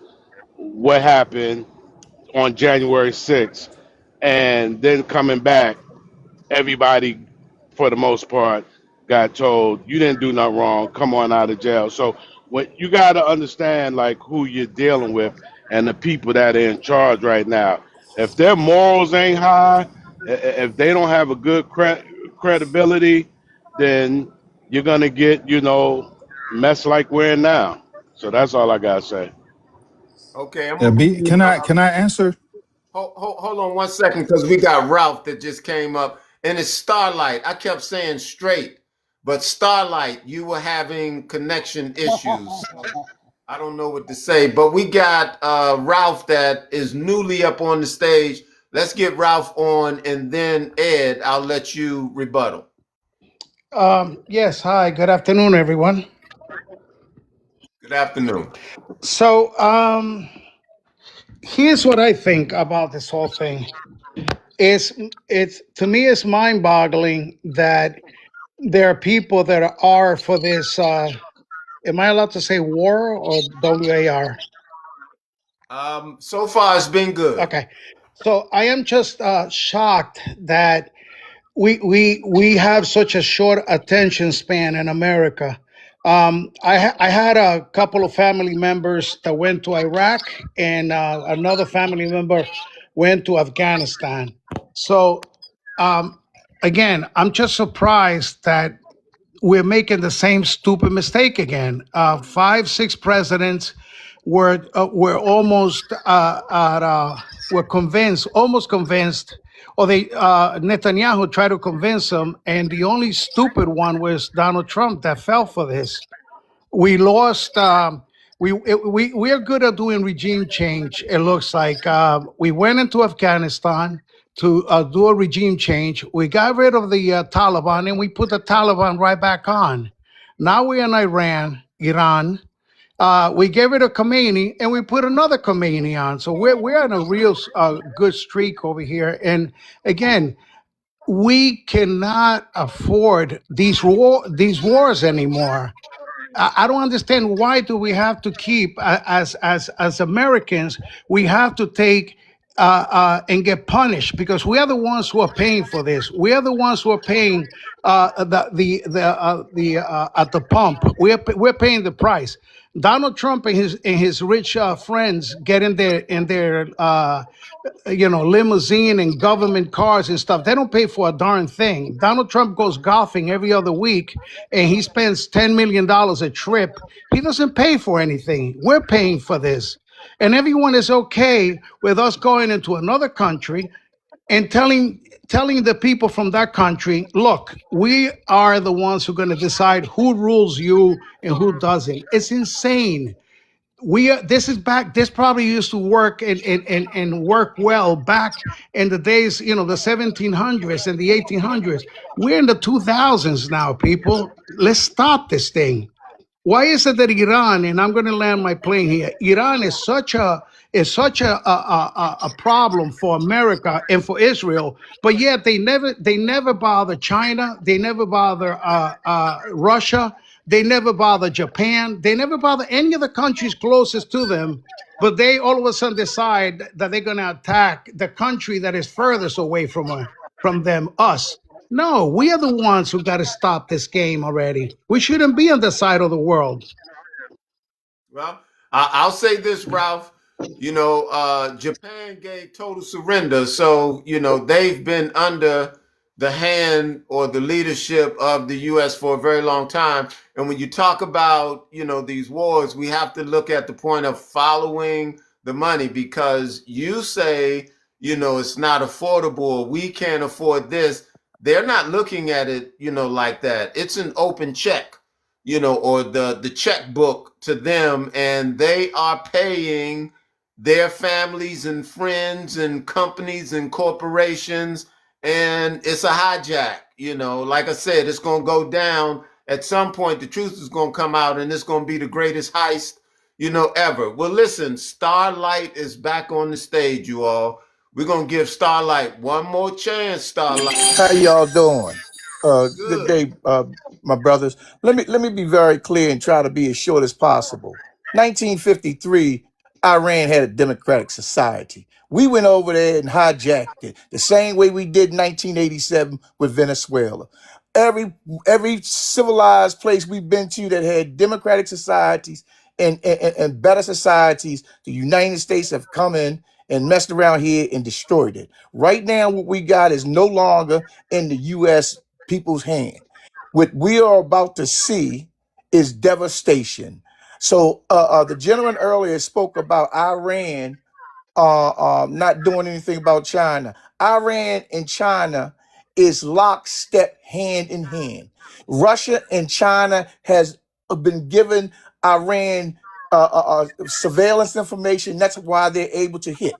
The one thing that the United States and the people of the United States need to be very careful and watch is their rainbow fleet. The minute China goes in air, it's probably going to be their rainbow fleet that goes in air. And this dumb Donald Trump then set here and set up another Pearl Harbor. He done set all our warships in that area, and he don't understand, because we've been trying to figure out this rainbow fleet for the past 6 years. This rainbow fleet is unmanned and can launch 1,000 drones and strike within 20 minutes of anywhere in the world, unmanned. So right now we got all those ships over there. If China decides to get involved, because we trying to stop that oil, because the oil for China is their ecosystem, their bloodline. The minute that oil stops in China, China will get involved. And last but not least, we aren't even understanding what they got, which is the 61. And everybody knows, everybody in the military know what the 61 is. They displayed it 2 years ago. The 61 is 60 nuclear warheads and one hydrogen bomb. Ain't nobody got a hydrogen bomb, and can't nobody stop that hydrogen bomb. And it can hit the United States in less than 20 minutes. So we need to be very careful on what this dummy's doing in the office, because we ready to get into some serious, you know what. Starlight came with the heat. All right, Ed, I know you wanted to go. Ed, go ahead. Yeah, I wanted to say this. It's very sad that first of all, the reason why U.S. can go to any country and dictate anything for that country is because they are paying that country. So most of those countries has to be responsible for what they do and what they take. If you are taking money, if I'm giving you money every time, I'm always defending you, I'm always doing something for you. Yes, you do owe me. I can tell you what to do because you're afraid if you stop me, the money will stop. Right? That's number one. Another thing I can say is the Chinese government is doing so much things that the Chinese people are not happy with. The Japanese, all these countries that you are supporting or think they are great, every country, all these countries want to come to America, right? Everybody, all the citizens, they want to come to America. They cannot insult their president. They will not say anything nasty like what this man is doing. It's so crazy that people who never travel are the ones that are talking about international ideas. You know what I mean? Like Venezuela, everywhere the U.S. be, Venezuela, Iran, you talk to the real people that live there, they support your president. Everybody loves Trump in other countries, except for the American people, his own people. We sitting here and we talking like we know something, and we have no idea what's going on.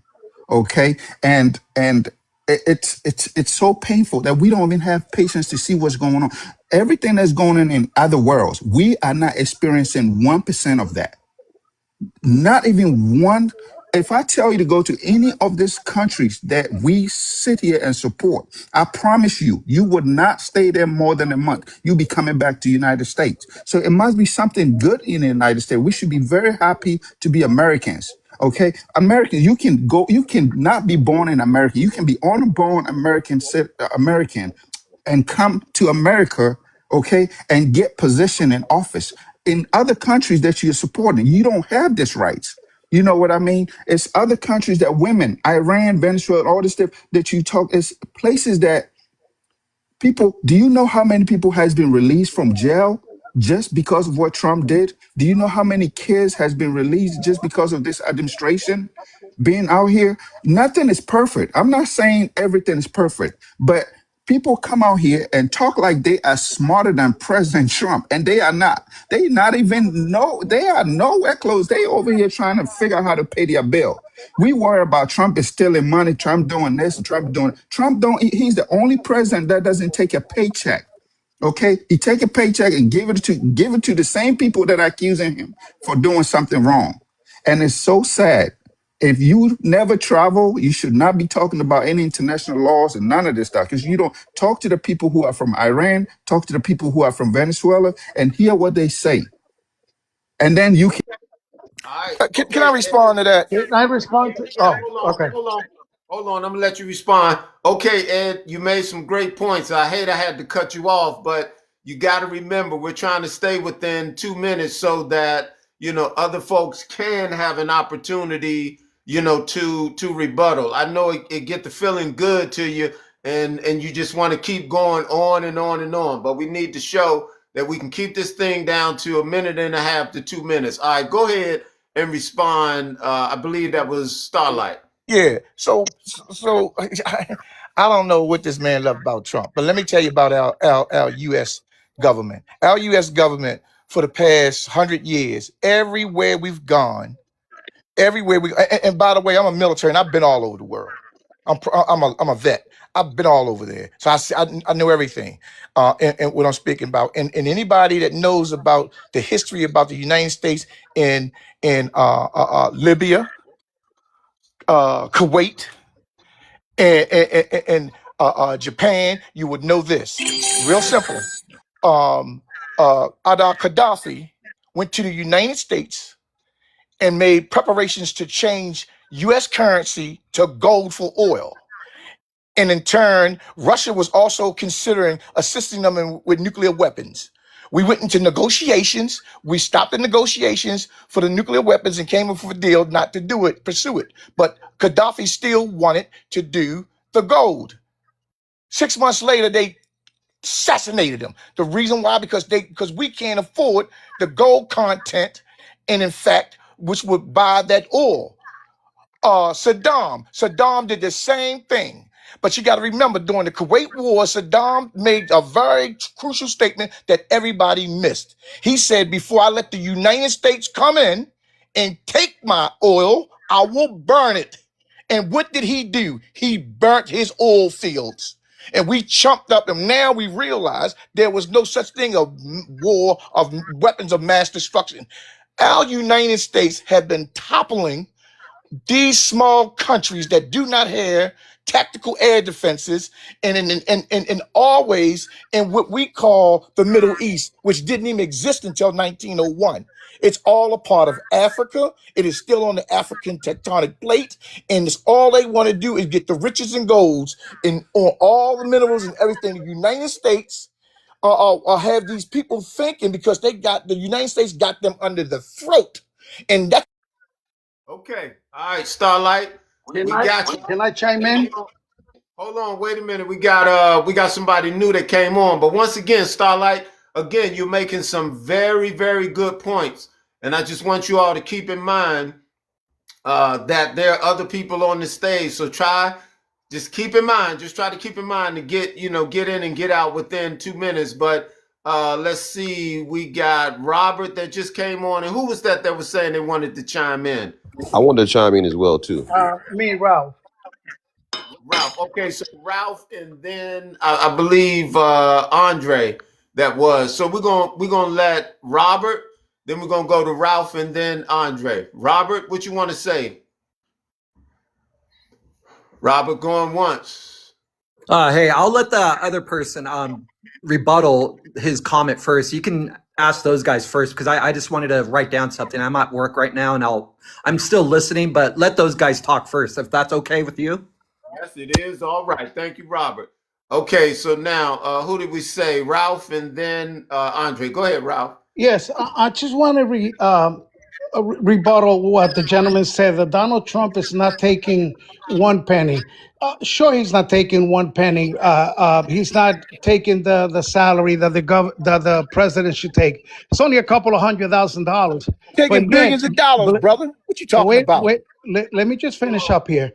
Hold on 1 second. Hold on 1 second, Ralph. Hey guys, let me explain something on this platform. What we do not do is interrupt people when they're speaking. We've had a great sense of decorum and order.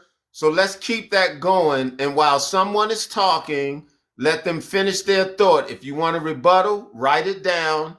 And I promise you, you'll have an opportunity to address whoever said what.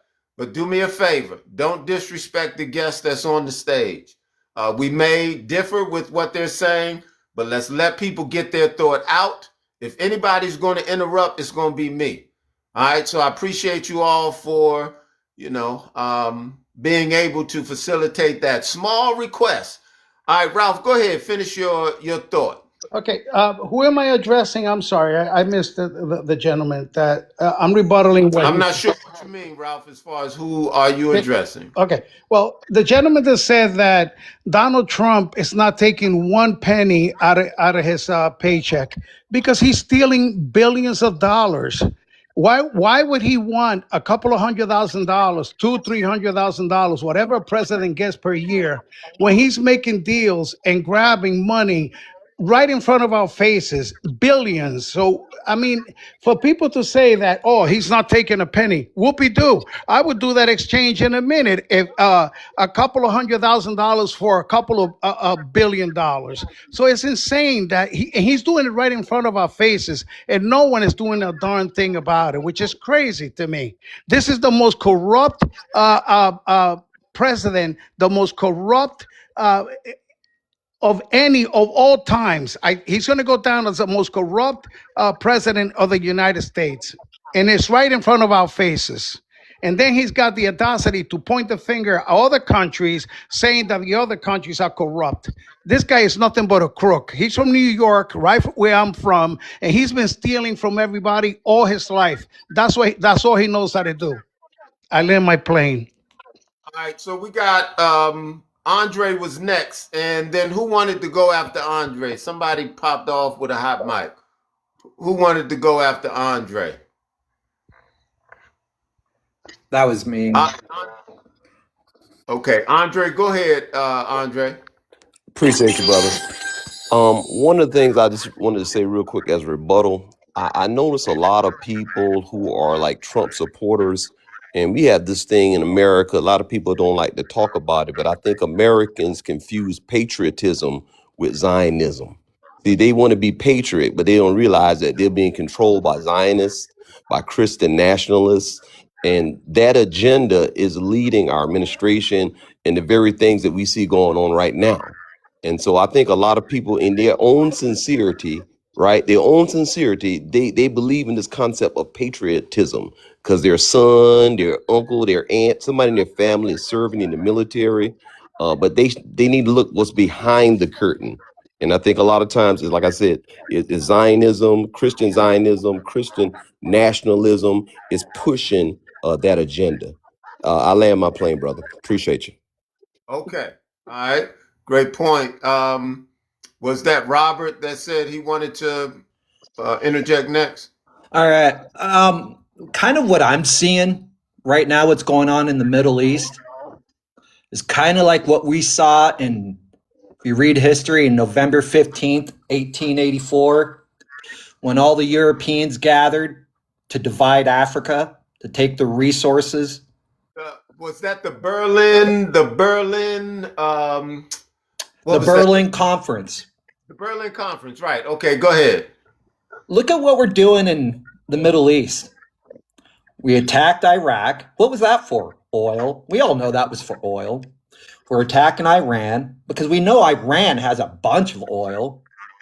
And those people, and I shouldn't be, not to bias when I say those people, the Middle Eastern people, we're not going to be part of that division of the Berlin Conference.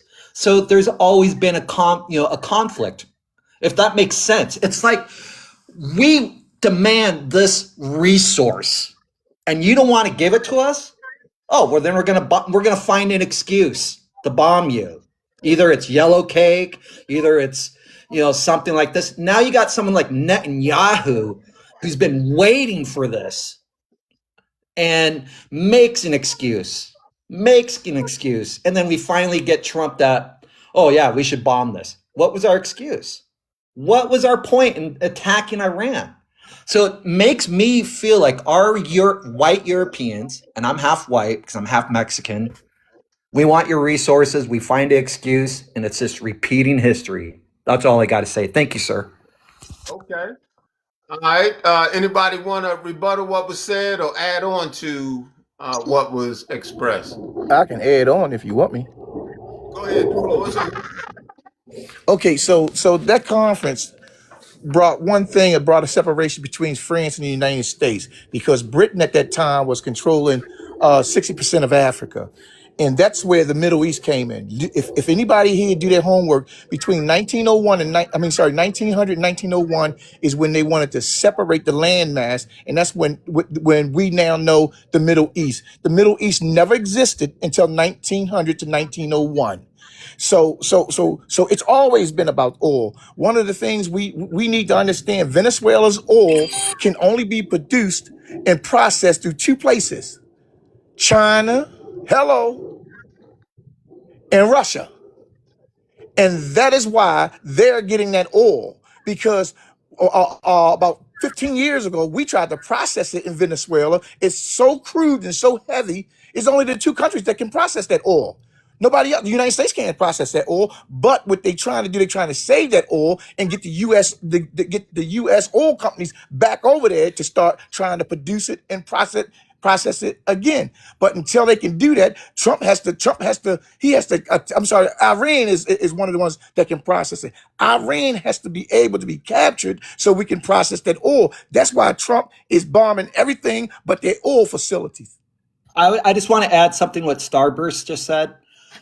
When I was living in China, I lived in Guangzhou, China for 7.5 years. Leiho Ma, Sik Jo Fan Mei.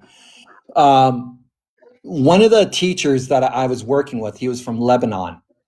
And he was saying, China and Iraq had a deal for the oil, that they were going to build a pipeline that would go from Iraq all the way to northern China to their facility, what Starburst was just talking about, so they could process it. The deal was already signed. Then we go to war with Iraq. It's the same thing, people. It's a cycle. If we don't have the resources, we're going to find an excuse to take you out. Yes, Iran did some terrorist attack. Okay, we know that. That was the 1982 UK, Scotland thing, that jetliner that went down. They support Hezbollah. Okay, but what have we done as an American society? Look at the stats from 1950 to 2025 and how many Americans have killed other people. It's in the hundreds of millions, people. All right. So I'm going to pass it on to Deep X, but I want you to know, Deep X, you got to tread carefully because I noticed they've been blocking your comments and things of that nature. So we don't want you to get flagged. Okay. We don't want to be restricted. So let's be I'll tactful. be as kind as Let's be tactful in how we say what we say and how we do what we do. All right, Deep X, go ahead. What you want to add to the conversation? Okay, I'll just be as kind as possible. Okay, what we did with Iraq, what happened to Iraq? What happened to Iraq? What happened to Libya? What happened to Afghanistan? And then we're going to do the same to Iran. Hello, wake up. These Zionists definitely are in control. They split us up. They split us up. Look, I like Trump. I'm a MAGA. I support him for 10 years. I'm a MAGA. I am still a MAGA. I prefer Republican over the Democrats. But what he did right now is point of beyond the red line. So he gotta do something to stop it. That's it. That's it. He destroyed Anybody Iran. That's all. anybody want a I rebuttal? like to, And I like to rebuttal. go ahead. So, every time that a country disagrees with us, we find an excuse. Oh, they were a threat. They were this. There's a saying: "The enemy of my enemy is my best friend." I don't know if I'm just going to run this by people, and I'm sure that we all remember when Iraq was at war with Iran, we were backing up Iraq 100%. As soon as we didn't need Iraq anymore, but we needed the resources, what happened? Saddam Hussein was developing weapons of mass and this and that. We gave Saddam Hussein those weapons to use it against Iran. But guess what? Iran is such a tough country that with the help of the United States, Iraq couldn't even go inside across the border of Iran, even though over 1 million soldiers, human beings, were lost on both sides. Iran lost 1 million, and they estimate or guesstimate that Iraq lost about 1 million. But then all of a sudden, the United States, when they didn't need Saddam Hussein, oh, he's a bad guy. He's doing weapons of mass this and weapons of mass that. We gave it to him. And I want to say one more thing, and then I land my plane. We as America, as Americans, we are encouraging these other countries from acquiring the big boom because that's the only way that you stay in power. With guys like Saddam Hussein, we went in there, we whipped them out, we hung them, we did whatever we had to do to get rid of them. But we're sitting down, shaking hands, and Trump is sending love letters to little Kim Jong Un when I think North Korea is not bigger than New Jersey.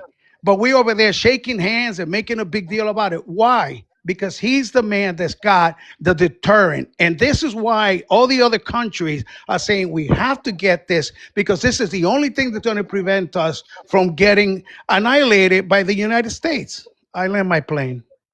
All right, let me say this here real quick. As we say, tap the screen, everybody. It doesn't cost you anything. You can tap the screen. We got a lot of people in the room. Let's share the live. Let's repost the live. We can share it. We can repost it. This is a healthy discussion, right here. We need this more across social media. The Daily Heart Me is up at the top. I appreciate all your comments. I wanted to say something to what Deep X was saying as far as with Congress and stop the war. Well, Congress didn't even start, or give permission. They're locked out. They're not even in the loop. In fact, they're trying to say it's not even a war, but yet they'll say it's a war. So, it's some real interesting dynamics going on right now, but Congress has been rendered a lame duck. Like they have no position, they have no power to control or stop what's happening. And on that point, I say you really need to examine the type of government structure that's in America because people are under the impression that it's some type of a constitutional republic when that changed a long time ago. When you look at Woodrow Wilson and FDR, Franklin D. Roosevelt, when they switched it to the administrative government. That's what the New Deal was all about. And that's why you hear them say today, administration this, administration that. There is no more constitutional republic. So I just say to you guys, do some research. The difference between an administrative form of government versus the republic form of government, and you'll see the distinguishable differences and how they also mirror and or look alike. But when you understand what an administrative government can and can't do, you'll then know how Congress got locked out and how this administration was able to maneuver as the executive arm and do what they did. That'll help people clear up a lot of confusion because folks are thinking this is still a constitutional republic. And sadly, what Benjamin Franklin said, you know, it's a republic if you can keep it. And that changed a long time ago. So we'll open the floor back up if anyone wanted May to. I chime in rebuttal? Who is Can that? I say something real quick? Wait, hold on. Somebody else was saying, was that Andre? Yes, sir. All right, we're gonna let Andre go, and then we're gonna let Ed go, and then who wants to come after that? Okay, go Me. ahead. I wanted to say something real quick, and I think a lot of times people in America are ignorant, and like I hear a brother on here talking about I'm a MAGA. He does not realize MAGA are Christian nationalists. MAGAs are backed by Zionists, and a lot of times people are complaining, but they are behind the very thing. They don't like where it's going, but they support it. And so again, guy got on told me he's a MAGA, and I support Trump, not realizing MAGAs are Christian nationalists, and they backed by the Zionists. So I don't what team you on, brother. That's all I wanted to know. Okay. All right, let's go to Ed, and then we're gonna go to Starlight. And I'm gonna say this: they have a term now. I'm not calling nobody no names. I'm just speaking to what you said. They have a term. It's called useful IDIOTS, and it says this is someone that's truly supporting something, but they don't really understand the underwriting to what they're supporting. Now, I'm not calling anybody Amen, brother. any Amen. just speaking to what you said, or just trying to let you know they have a definition, out there for that. So let's go to Ed, and then we'll go to Starlight. Yeah, I want to say, first of all, I'm registered as a Democrat, right? But I'm a MAGA now. You can call me MAGA or Trump supporter. I'm cool with that. How did I come up with that decision? It's common sense to me. Okay, just the moral aspect. When I drew a line and I had all the policies of the Democrats on one side, and I had all policies of Republican. Okay, and I chose the part that makes sense to me. Okay, and then when we say war, we in war. The reason why most people don't call it war is because they are looking for specific people to take out of office. War, in my opinion, it's not that. Okay, when you're looking for specific people to take them out, that's not war. Iran has been a threat. Every president who has come has mentioned or talk about Iran. There's America is protecting so much countries from Iran from years ago. Okay, and then when you hear the Iranian people what they actually say about their own, regime leader, whoever, it's not something that I'm happy with. I don't know the country. I've never been there, but I'm just going what makes sense. Like I said, I draw a line between the policies of a Republican and the policies of a Democrat, and there is no room to even compare. Like it's a big difference. I don't even know what the Democrats' policies are. So if one day the Democrat come into office and come up with policies that make sense to me, I will go back to voting for Democrat. It's not about Trump. It's not about who the person. It's what makes sense to me. And I hope everybody can vote that way instead of voting with feelings and who a person is. And well, you can't do nothing about that. It's certain things we can't not do. Okay, let that go and just use your own just brain and decisions that will affect your kids and your generation. There's nothing Trump is doing that I think is going to affect my generation. Okay, he took a lot of stuff out of what the Democrats was pushing out, and that was really really wrong. And I don't want to be part of that. That's all I want to say. I'd like to rebuttal that if I can, real quick. Hold on 1 second, Robert. I'm gonna let you rebut. Again, let me say this: you all tap the screen. It don't cost you anything. Daily Heart Me is up there, reposted live. share the live. And I'm gonna say this too. We got some real good conversation going, real good points are coming out. Now, if you're parked on the stage and you're just listening and you're not really looking to engage, I would just ask you to let yourself down so that other people that are listening, if they really want to get involved, they would have an opportunity. Now, I'm not asking anybody to leave the stage, because if you know you want to get into the conversation, stay up on the stage, okay? But if you're just parked and you're listening, you can listen from the audience and give somebody else an opportunity to come up on the stage. Go ahead, Robert, with your rebuttal. All right. He was asking, what does a Democrat stand for? I'm 54 years old. I remember Reagan. I remember Jimmy Carter. And this is what I stand for: equality. My mother told me this is what we stand for in this family, and we vote Democrat. That when you look at a person, you judge that person on their character. When you work, you share, you stand by your fellow person, and you don't judge that person because whatever they are. Because she faced it when she came to America in 1959. She faced all that kind of stuff.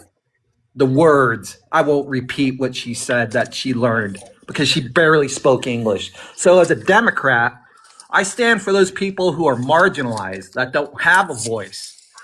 Now, my policies, yeah, we tax a little much, but look at our schools up here in Seattle, Washington, compared to your schools down in the South where you don't tax enough. It's education, roads. It's a privilege to drive. So, yeah, that's what I vote for. I don't vote for war. I don't vote for discrimination. I don't vote for someone that says, I have all the answers, that MAGA is the only way. No way. I vote for people that understand. That's why I voted for President Obama twice. And that's why I say he was the best president we had in America. That's all I got to say. Thank you. Can I chime in? Who is that? Brian, Yeah. go ahead. Brian. Yeah. Okay. Well, Oh, Starlight. Okay, go ahead, Starlight. yeah. With the I believe it was Ralph he was speaking about, and I'm only going to speak at this about a little short period, point before I get to my point. You know, Donald Trump has no human fiber in his body. It doesn't have anything to All do. right, mama, take it easy. It doesn't have anything to do with policy with Donald Trump. It's just that you know he's inhumane. So getting back to you, brother, you was right on the point when you spoke about the policies of the Congress. Let me be very clear. So we're not claiming this as war. Now, what Donald Trump and the Heritage Foundation is looking for, and they know exactly how to push the Chinese to get involved. When the Chinese get involved, we have no other choice but to defend ourselves and declare war. Now, if you don't know it, we as Americans, if we declare war, you cannot unsit a sitting president during an active war. That's number one. Number two is FEMA kicks in. But you got to remember, Donald Trump took FEMA away. So at this point, the congressional takes over, which is the Supreme Court of the United States, and whoever favors the rule gives the president the right to act, and it goes into his hand. So you know who's running the Supreme Court is the Republicans. So guess what? They're going to give Donald Trump the right to maintain and stay the power in which is going to happen. So I'm only my opinion is he want this war. Because when we come out this war, he wants to tear the Constitution down, and now we are no longer under the Constitution, and he wants to rule. That's my opinion based on the Heritage Foundation and where they're going. That's what I gotta say. Can I chime in?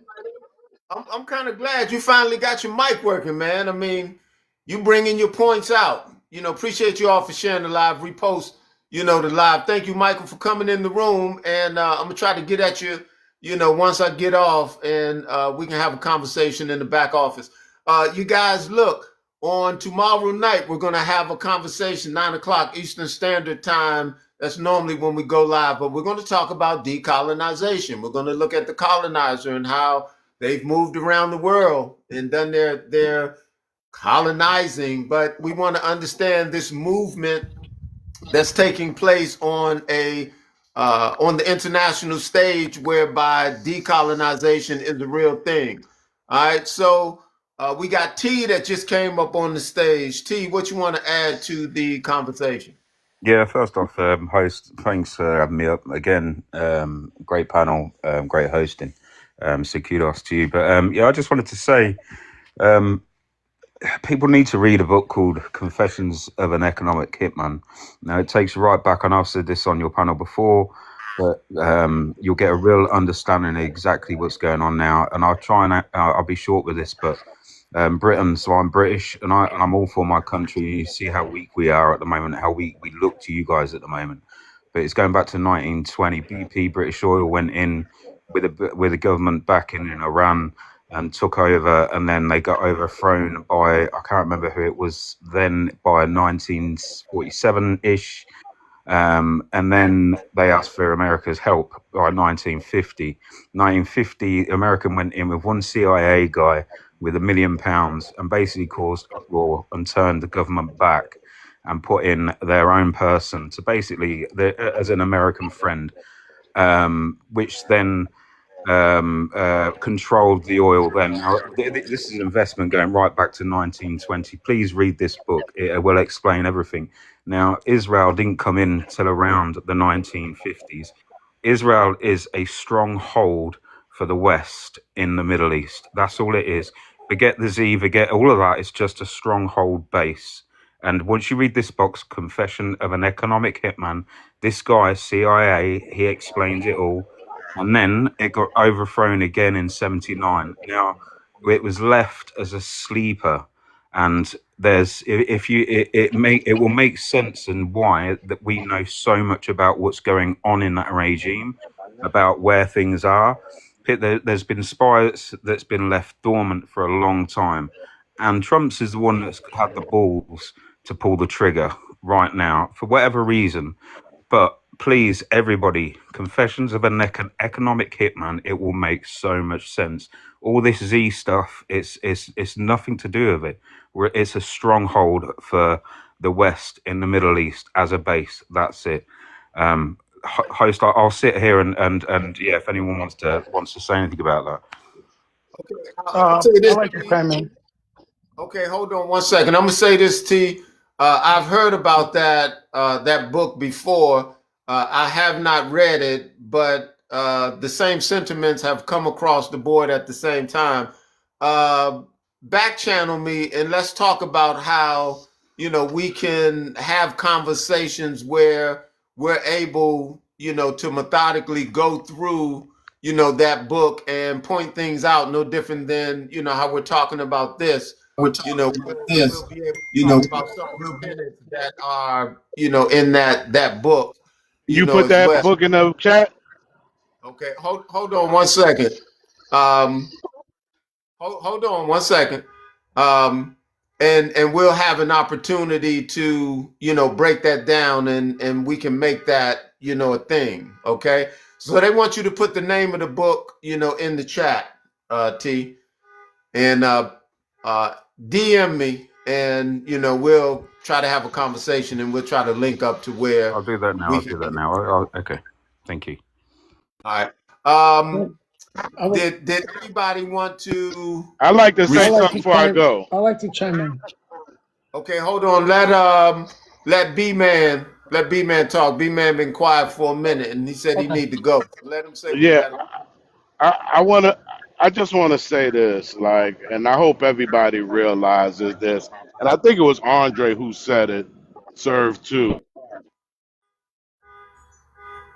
Feels burning and how thick and black that smoke is.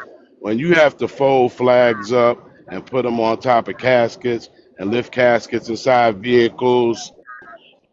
So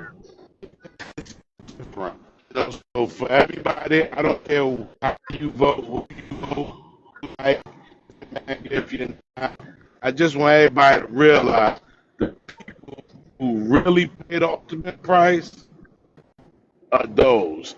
And some of us was lucky to just be fold bags or lifted the caskets. Like we wasn't putting one ourselves. So I just think we should always remember that on this, who you think All right, y'all. B man, he out there traveling. He moving around. He have no idea that he popping in and he popping out. All right, so Okay. let's go down to who was that wanted to speak? I, Ralph, go I ahead. do. Yes. Um, I want us all to understand, and what I mean all is America as a whole. This government is using a very old tactic: is divide and conquer. They want us to be in our own little groups, and then they could conquer us. What Donald Trump is doing is the reason why the Congress and everyone, all the other politicians, besides the fact that a lot of them are just kissing his boots, and I mean the other, they'll jump over a cliff for him for whatever reason. It's become a cult, but at the end of the day, is we got to remember that we are all Americans, and we have to change this two-party system that we have because it's falling apart. It fell apart already. Okay, we are one of the very few countries that have a two-party system, and this has become the two-gang system: the Bloods and the Crips, the Red and the Blue. Okay, and the Democrats are following right behind the Republicans, and the Republicans are doing the same thing. It's just a facade. Okay, we have to stick together as Americans and stop this: I'm mega, I'm this, I'm that. At the end of the day, we are here for one thing and one thing only: to take care of our family. And they're squeezing our life out, paying taxes to give it away to countries like Israel, countries like Egypt that are not doing nothing for us. We shouldn't be in the Middle East. We shouldn't be in these other countries and giving them tens of billions of dollars to be our friends. Those are not true friends. America has got to stick together and tell these old folks, okay, enough is enough. It seems like we keep going, making the same mistakes again. It's becoming a dynasty here. The Clintons, the Bushes, now the Trumps. Why is it that we have over 350 million people in this country, and we stick to the same old folks making decisions for young men to go and come back in body bags from other countries? Wars that we didn't start and that we don't need, for God's sake. Why is China so powerful? When was the last time China was at a war with any other country? I land my plane. One bird, they said two wings. One bird. Exactly. Well, how did they say it? One bird. I guess One so. bird One. with two wings. Yeah. Yeah. Okay. All right. Two heads, one bird. I don't know how you say, because one bird should have two wings, but I get what you're trying to say. We got Michael. Michael is on the stage. Michael, what you want to add to the conversation? Thank you for joining the live.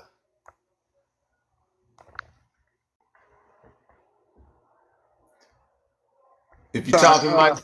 Okay.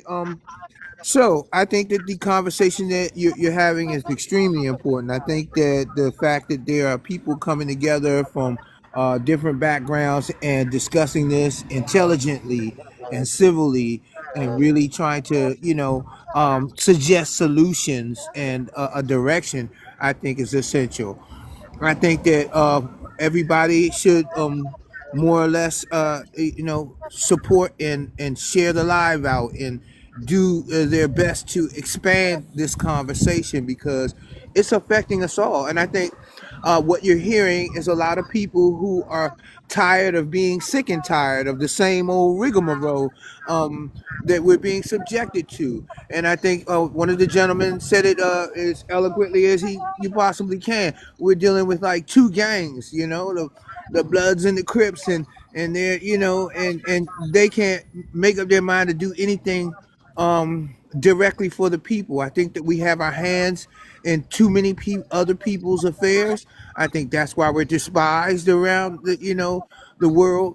I don't think that a lot of the American people are behind our international politics, like they might suggest that we are. With what they're doing in the Middle East and in some of these other countries. I don't think that we should. I think we should look hard at where we're depositing our money. And I think that we need to re-examine how we're directing education and funds here at home. Um, Here in DC, taxation without proper representation, I think, is an issue here. We're governed like almost like a state, but no rights as a state, and no representation in Congress, no proper representation. We've had Eleanor Holmes Norton, and I don't mean any slight towards her. She's a great individual. She's put forth a hell of a body of work. She's been in there since I've been a child.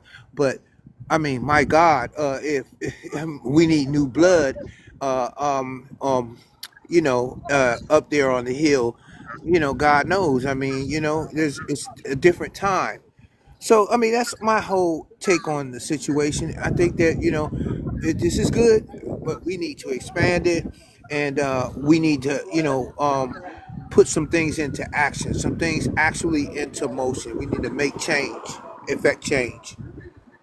So keep up the good work. That's why I support you, that's why I promote you as a page, because it's very positive. Um, when gentlemen get on here, you're very respectful, and the points of view are, on topic. And I think it's getting somewhere. We just need to keep the dialogue up, and then not only just keep the dialogue up, but utilize it to, to transform and to transcend, where we're at right now. So that's all I had to say. I land that with that. Absolutely, absolutely, and yeah, I did. Like I said, you and I, we need to have a discussion, and I think I reached out to you on the other platform, and just make sure when you get a chance, you look at that. And let's see, we got Lord Lion that popped up on the stage. Lord Lion, what you want to add to the conversation?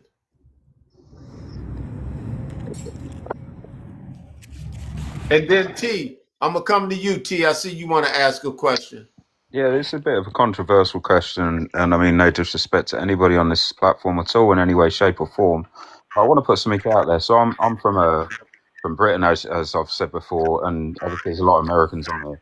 Now, with the American dollar being the trade of oil, etc., etc., how do people think if if what we've got, what we have now, was taken away? If the tables turned through our government not doing what they're doing by trying to stay world dominant, world power.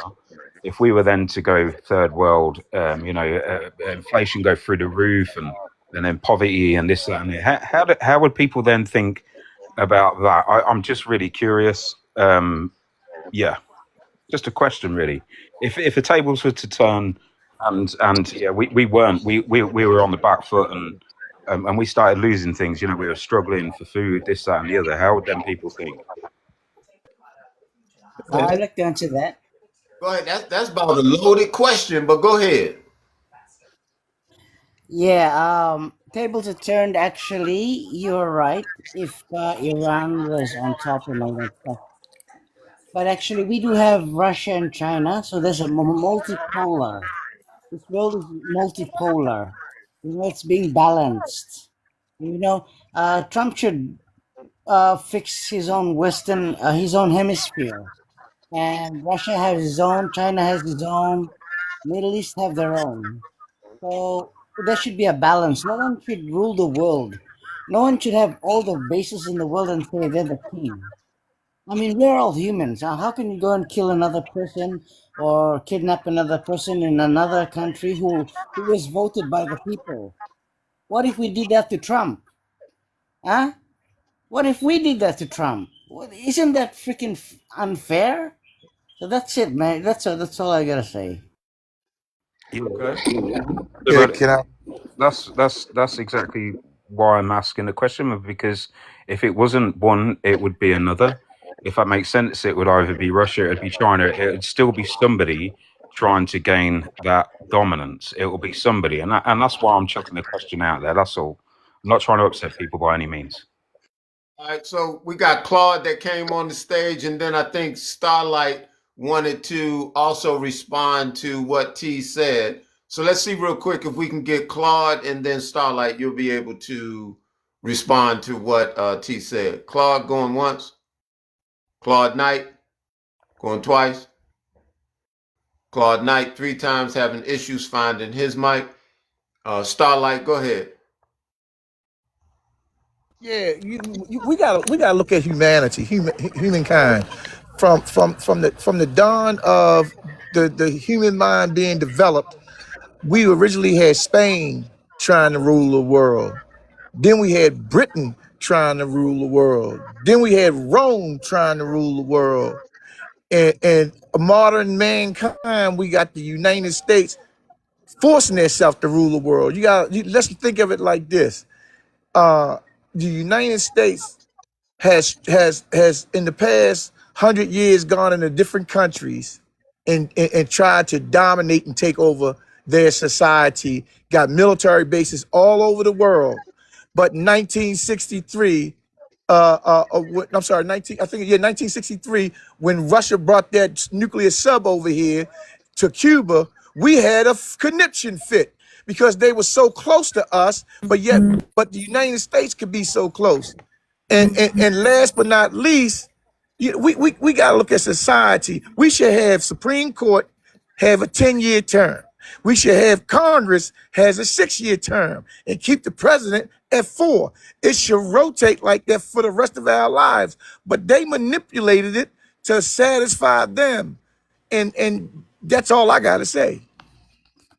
Y'all, we got Rebecca just came up on the stage. Rebecca, welcome to the room. Welcome to the panel. What you want to add to the conversation, Rebecca? Rebecca going once. Rebecca going twice.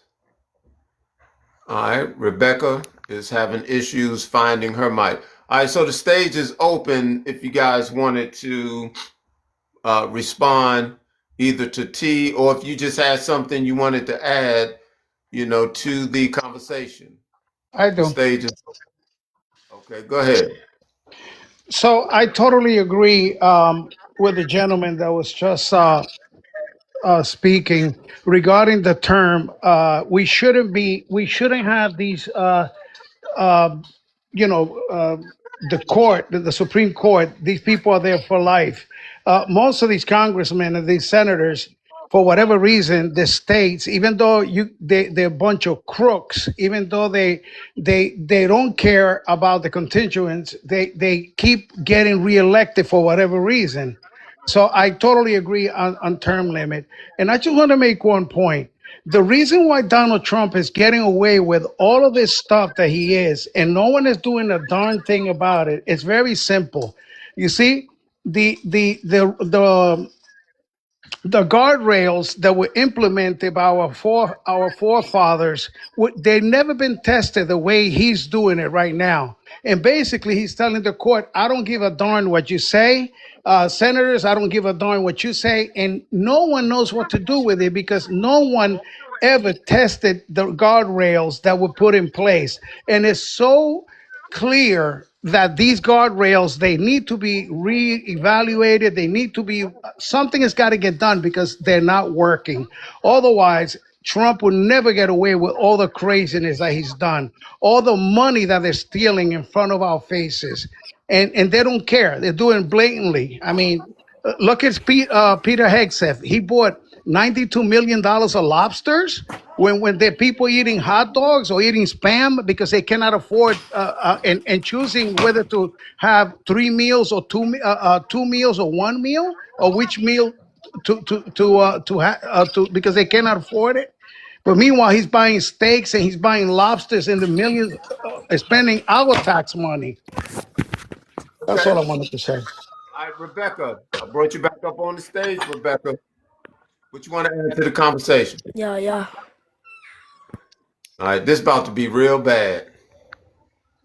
That's about to be real bad. Okay. All right, we got to get Rebecca up out of here because somebody got their mama phone. Okay, so who else do we want? Who else wants to add to the conversation? We got Bill Campbell that just came up on the stage. Bill Campbell, what you want to say? Hey, how's it going? That last comment that guy made, I would rather pay for steak and lobster to the men that are putting themselves on the line because they signed the contract, the, the ultimate contract. They can die fighting a war to keep you free so everybody can complain about the president because they don't have the nerve to go fight for us or go fight for their country. And the people that don't like our country bounce out. Nobody's keeping you here. The reason everybody comes here is because it's a welfare state and because they'll give you free food and free housing and stuff like that. So I find it funny that people, I hate to say it, but piss all over the people that jeopardize their lives to keep you free so you can complain. Can I answer him back? Hold on, let's make sure he's finished. Bill, will you finish? I'm done, sir. Thank you. Okay, yes, go ahead and rebuttal, Ralph. Well, first of all, okay, I'm a tax-paying American. I own multiple businesses, and I pay probably 3 times the amount of tax, or maybe 10 times the amount of taxes that you pay, sir. Second of all, I have every single right as an American, a tax-paying American.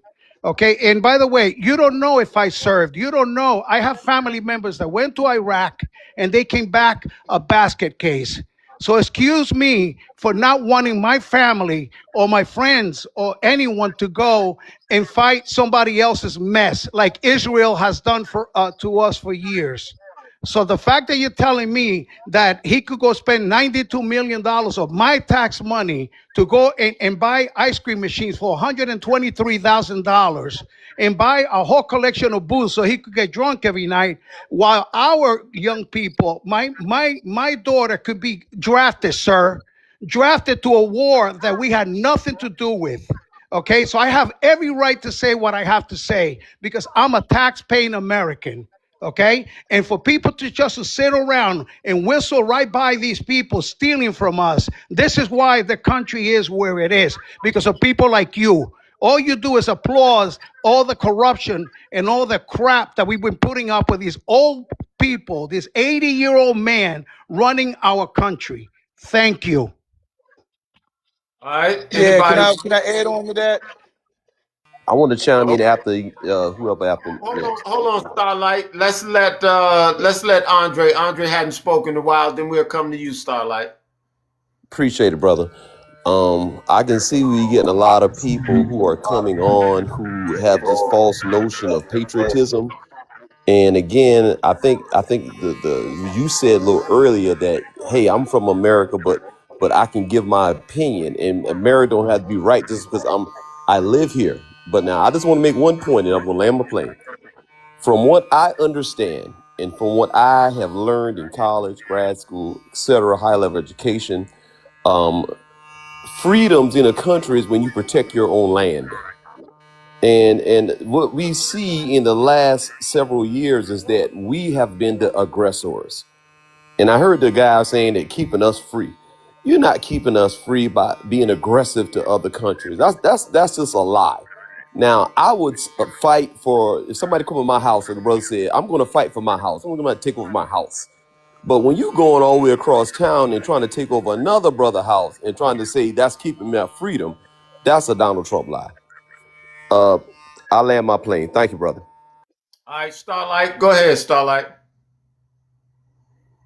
I agree with Andre and I agree with Ralph. Now, when I was in a naval training school, and I mean, I'd die for this country, brother. I would be the first one in line. I'd jump up and get my M16 and go crazy on anybody talk about the United States. I'm 63 years old now, and I done been in the Navy and the Army. And let me keep it very plain and very simple. This government suck. The people is the only reason why I will fight. I will never fight for this government. I will fight for the people that live in it. But the people that live in it needs to understand there is no such thing as patriotism without suffering. Ain't no patriotism. With patriotism for what? I'm flying a flag that on the third verse of the national anthem telling me they wants to kill me. Where the patriotism at? No, sir. What I fight for is the right for my freedom and freedom of my neighbor's freedom and the man down the street, but not for this government, because this government is going to keep us fighting amongst ourselves. So Andre and Ralph, you're 100% right. You a taxpayer, and you can say what the heck you want, and believe in the trust and faith on how we as citizens take note and take envy of who's running this country. All right. I want to take this time, you all, again to say tap the screen. We got a lot of people in the room. And just want you all to remember, tap the screen. It doesn't cost you anything. The Daily Heart Me is up there, right? Share the live, repost the live, and we're going to end this here in about between 15 to 30 minutes, because we've been going for about 3 hours, strong, and that's about normally how I like to do things. So I All got right. a question. I got you, Bill. I got you. Hold on. So, yeah, I want to thank you all for being on the panel, and we're going to come back with this 3 demand, to end the conflict, because more people need to have an opportunity, to answer it and or hear what these 3 demands are, to come to realize, how impactful it is, or maybe it isn't. But one thing I know, the world has changed. It's not going to be the same based on what we're used to. And we've not yet seen, the dynamic that we're ultimately going to be faced with as petrodollar, virtual currencies. I mean, so many things are happening, but behind the scene. But yeah, we're really getting ready to witness the shakeup right here. Let's go, Bill Campbell. I think he wanted to respond to you guys. Go ahead, Bill. So, Ralph, I got a question. What state do you live in? New York, where we pay the highest taxes in the whole United States. Yeah, well, yeah, after voting in a communist. Yeah, I live in California and I have multiple properties, and I own a couple businesses that actually thrive off of the Democrat Party, because they drive the Democrats drive the prices so high that my business actually thrives off the misery that you put on the people of the state. Why is it that first off, you come out here preaching that you're so high and mighty more than I am, when you're not? And secondly, what about your buddy Madani? That you shouldn't have an ID to vote, but yet needed to have an ID to shovel snow. 2 forms of ID. Okay. Then on top of that, you complain about the war that's going on. I didn't hear anybody crying when Barack Obama was dropping missiles on countries. I didn't hear anybody crying about the people that died when Joe Biden did that mess of a exit of Afghanistan. I heard, but stuff happens. Suck it up. Quit complaining. Okay. So don't sit there and preach on your moral. The only reason is your Trump derangement syndrome is off the charts, and that's why, Orange Man bad. Everybody hates him. Okay, that is the biggest problem with right now. You would rather see the country fail just to say, "Ha ha! Look, Trump failed." That's what makes the Democrat Party pathetic, because you guys don't come out with anything new. You don't come out with, well, we can do this better by doing this. You don't do that. All you do is Orange Man bad. Orange Man. Look at Gavin Newsom. Destroyed California. Highest taxes in the nation, highest gas prices in the nation, and the only thing he has to run on is Orange Man bad. And let Okay. him complain. Can I answer? Can I answer him back? Yeah, well, I'll give you a chance, but we got Chosen One that's in the room. Let's give Chosen One a chance to speak, and then we'll let you rebuttal, Ralph. Chosen One, going once. Chosen One, going twice. All right, the chosen one, you still are on mute if you're trying to talk. All right. All right, chosen one, we're gonna let you down. And I think Brian Tech, you're trying to get in on this conversation as well, Brian. Yeah, yeah. Okay. I thought California had a higher tax than New York. Hold on, Brian. Hold But on. in, Hold on, Brian. Wait a minute. We're gonna let Ralph go, then you're gonna go, Brian. Go ahead, Ralph. This is exactly what I was talking about a little while ago. How um, Donald Trump has divided up America, and for us in 2026 to follow a man as a cult. Listen, sir, I'm going to tell you right now. First of all, you don't know if I'm a Democrat because I never said I was a Democrat. I want the person in the White House to be someone. I don't care if it's Cheetah the monkey, Tarzan's monkey that is running the country, as long as they're not hurting the people of this country. And every single person that goes into the White House, all they want to do is line their pockets. Okay, and for you guys to follow this guy like a cult is scary.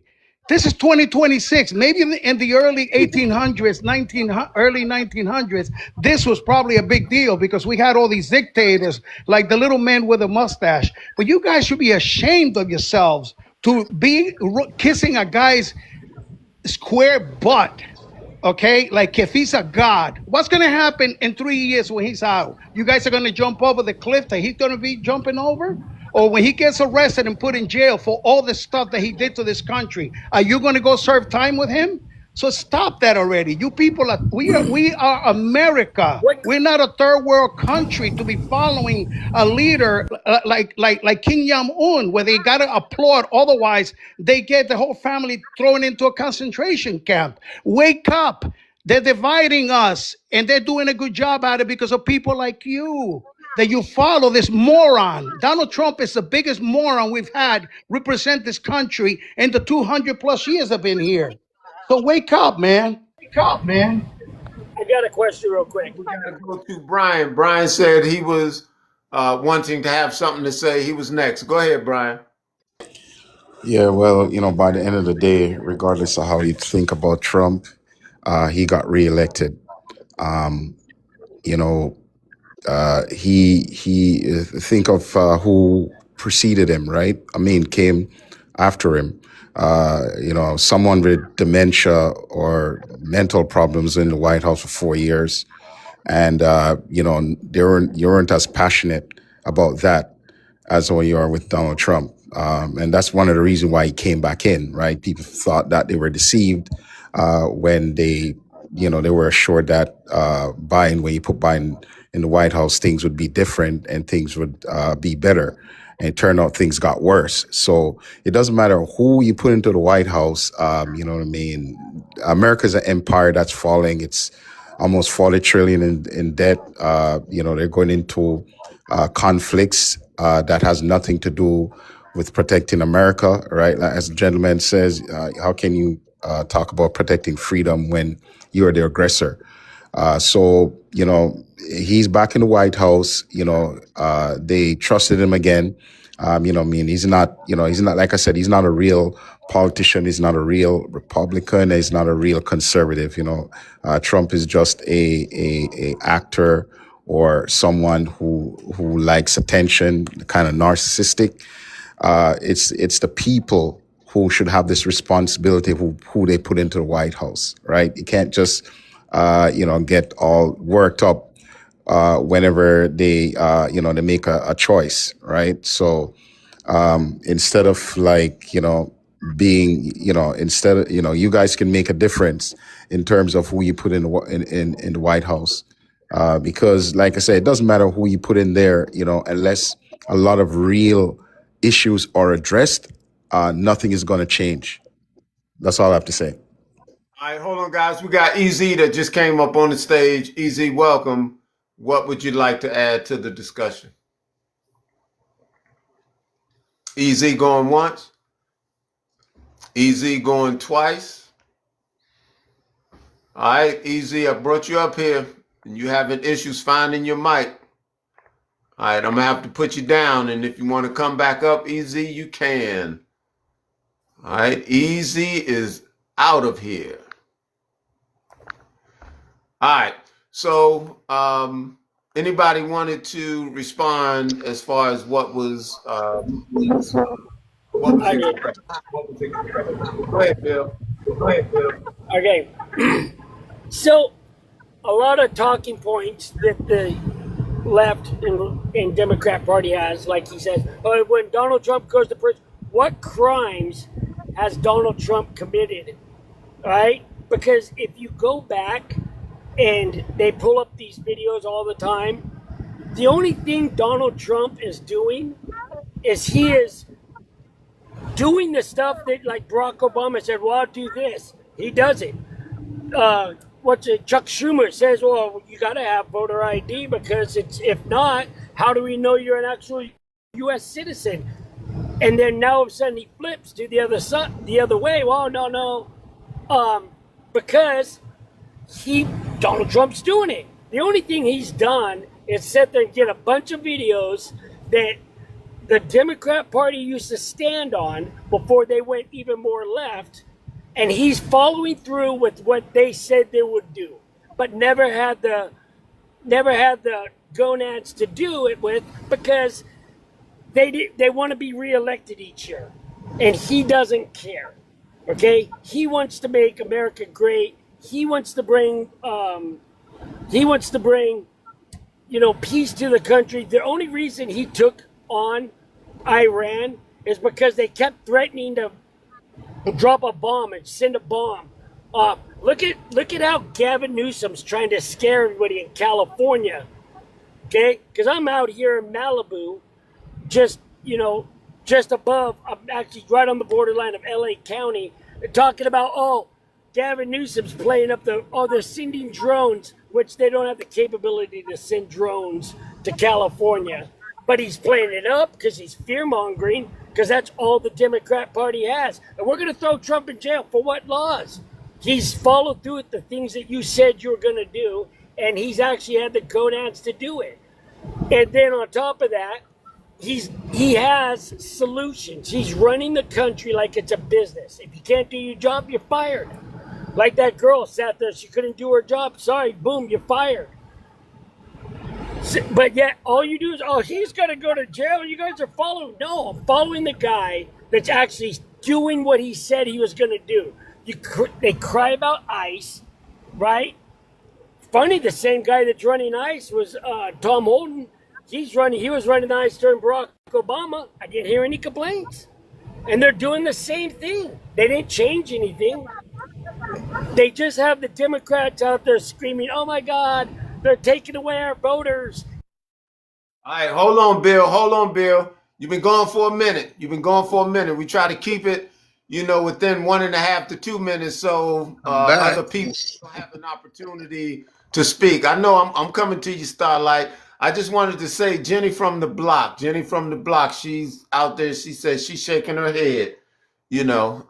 She's shaking her head. So we're going to open the stage up, here in the closing moments. Starlight, I'm going to give you a chance to speak. Before that, do we have anybody else that's on the stage that wanted to add more conversation or a rebuttal? All right, so I'll go to Deep and then we'll go to Starlight. I would like to ask. All right. Go ahead, Deep. Okay. USA remain great. Stay great. Okay. The last thing I'm going to say before the host leaves. Thank you very much. For the longest, some people are trying to weaken the USA, and they did it. What's that noise? Okay, they did it. They did it internally. Okay, they don't have to do it externally. They did it internally.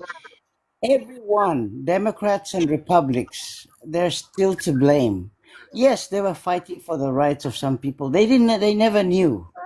But there are people from outside, like everyone from every country came to USA. I'm not in the USA. I have no right to be in the USA. I don't pay USA. I don't pay USA tax dollars, but I supported Trump for 10 years because I was on his side. And I was happy that he was voted. But he fell into that trap. And that trap is the people in the lobby, the Congress, through APEC sponsoring them, and even the church pastors and all that stuff. You know what you're doing? You're supporting a genocide from faraway land. But the thing about it was, I'm saying that America's getting weakened inside. Look at the food that you're eating. Look at the race. They divide the people by race, black and white. The sex, they don't even know what their sex is. They're teaching the children to be transvestites. Hello? Wake up. And I'm glad that Trump said there's only two. There's two sex. So no Democrats can say there's three. You see, that's good and bad. But some people are weakening through the US aid.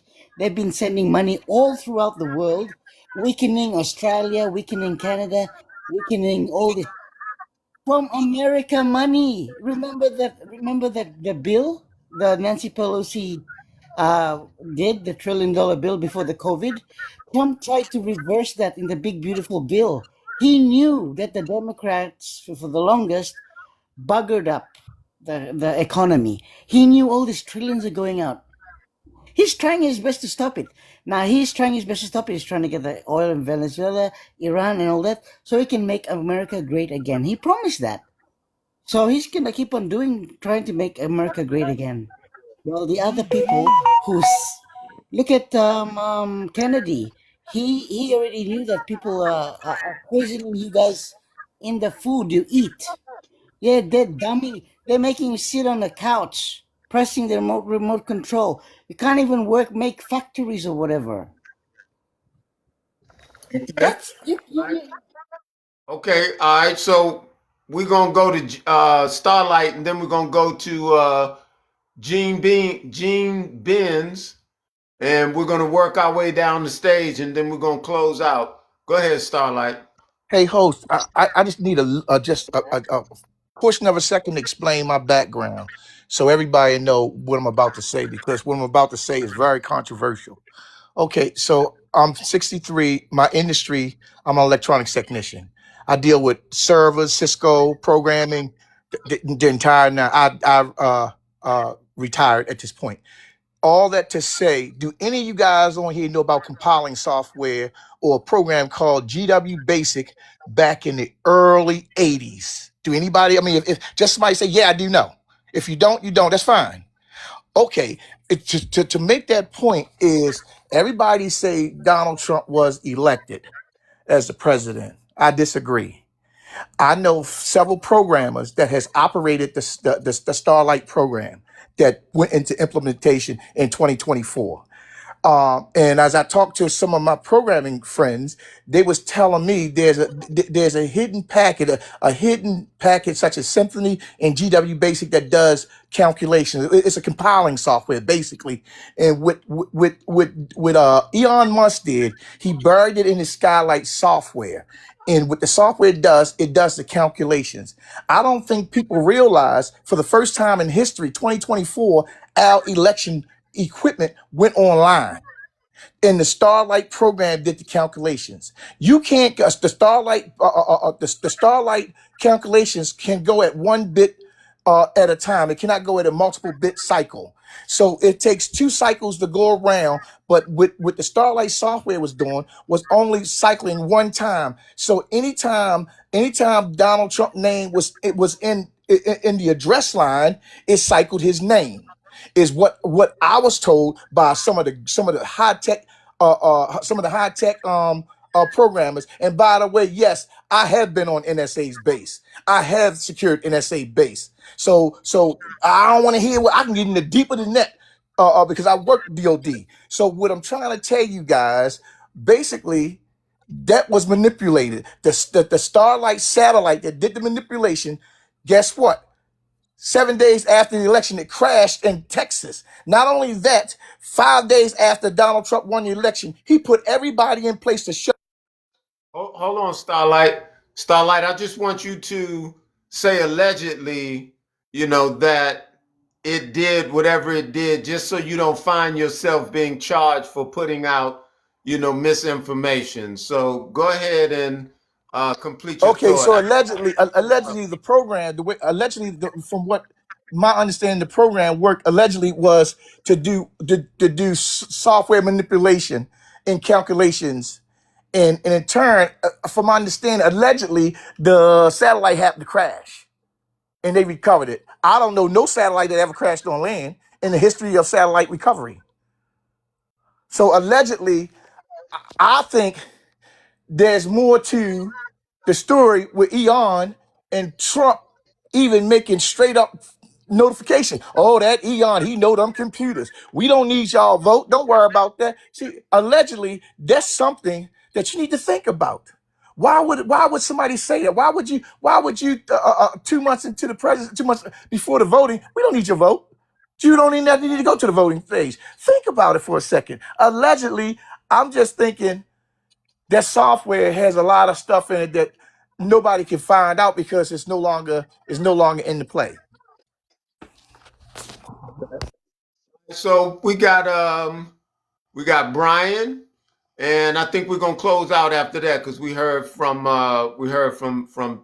Deep or DepX. Brian, what you want to add as far as the closing remarks? Believe in conspiracy theory. I think that he got elected fair and square, right? There was no anomalies in the voting. Like I said, people decided to give him another chance, regardless of what you think. The process was fair, and no one should question it, right? Nobody should be questioning the process of elections. It's just like if the other side did it, everybody be up in arms about, the Constitution. You're questioning the Constitution and the voting process. Like I said, people have responsibilities, right? Who they put in office, and if they, most of the voters should be held accountable, right? Especially when people are saying that they should have term limits. No, you shouldn't have no term limits. People should have the sense who they should put in or not. If they're not doing the job, then you replace them with someone else. But like I said, nobody should be questioning the integrity of American election. He got elected fair and square. There's another 3 years to go. They're going to put someone else in. So that's that's it for me. Okay, thank you guys. And I just want to tell Ralph, I saw you trying to come back up on the stage, Ralph.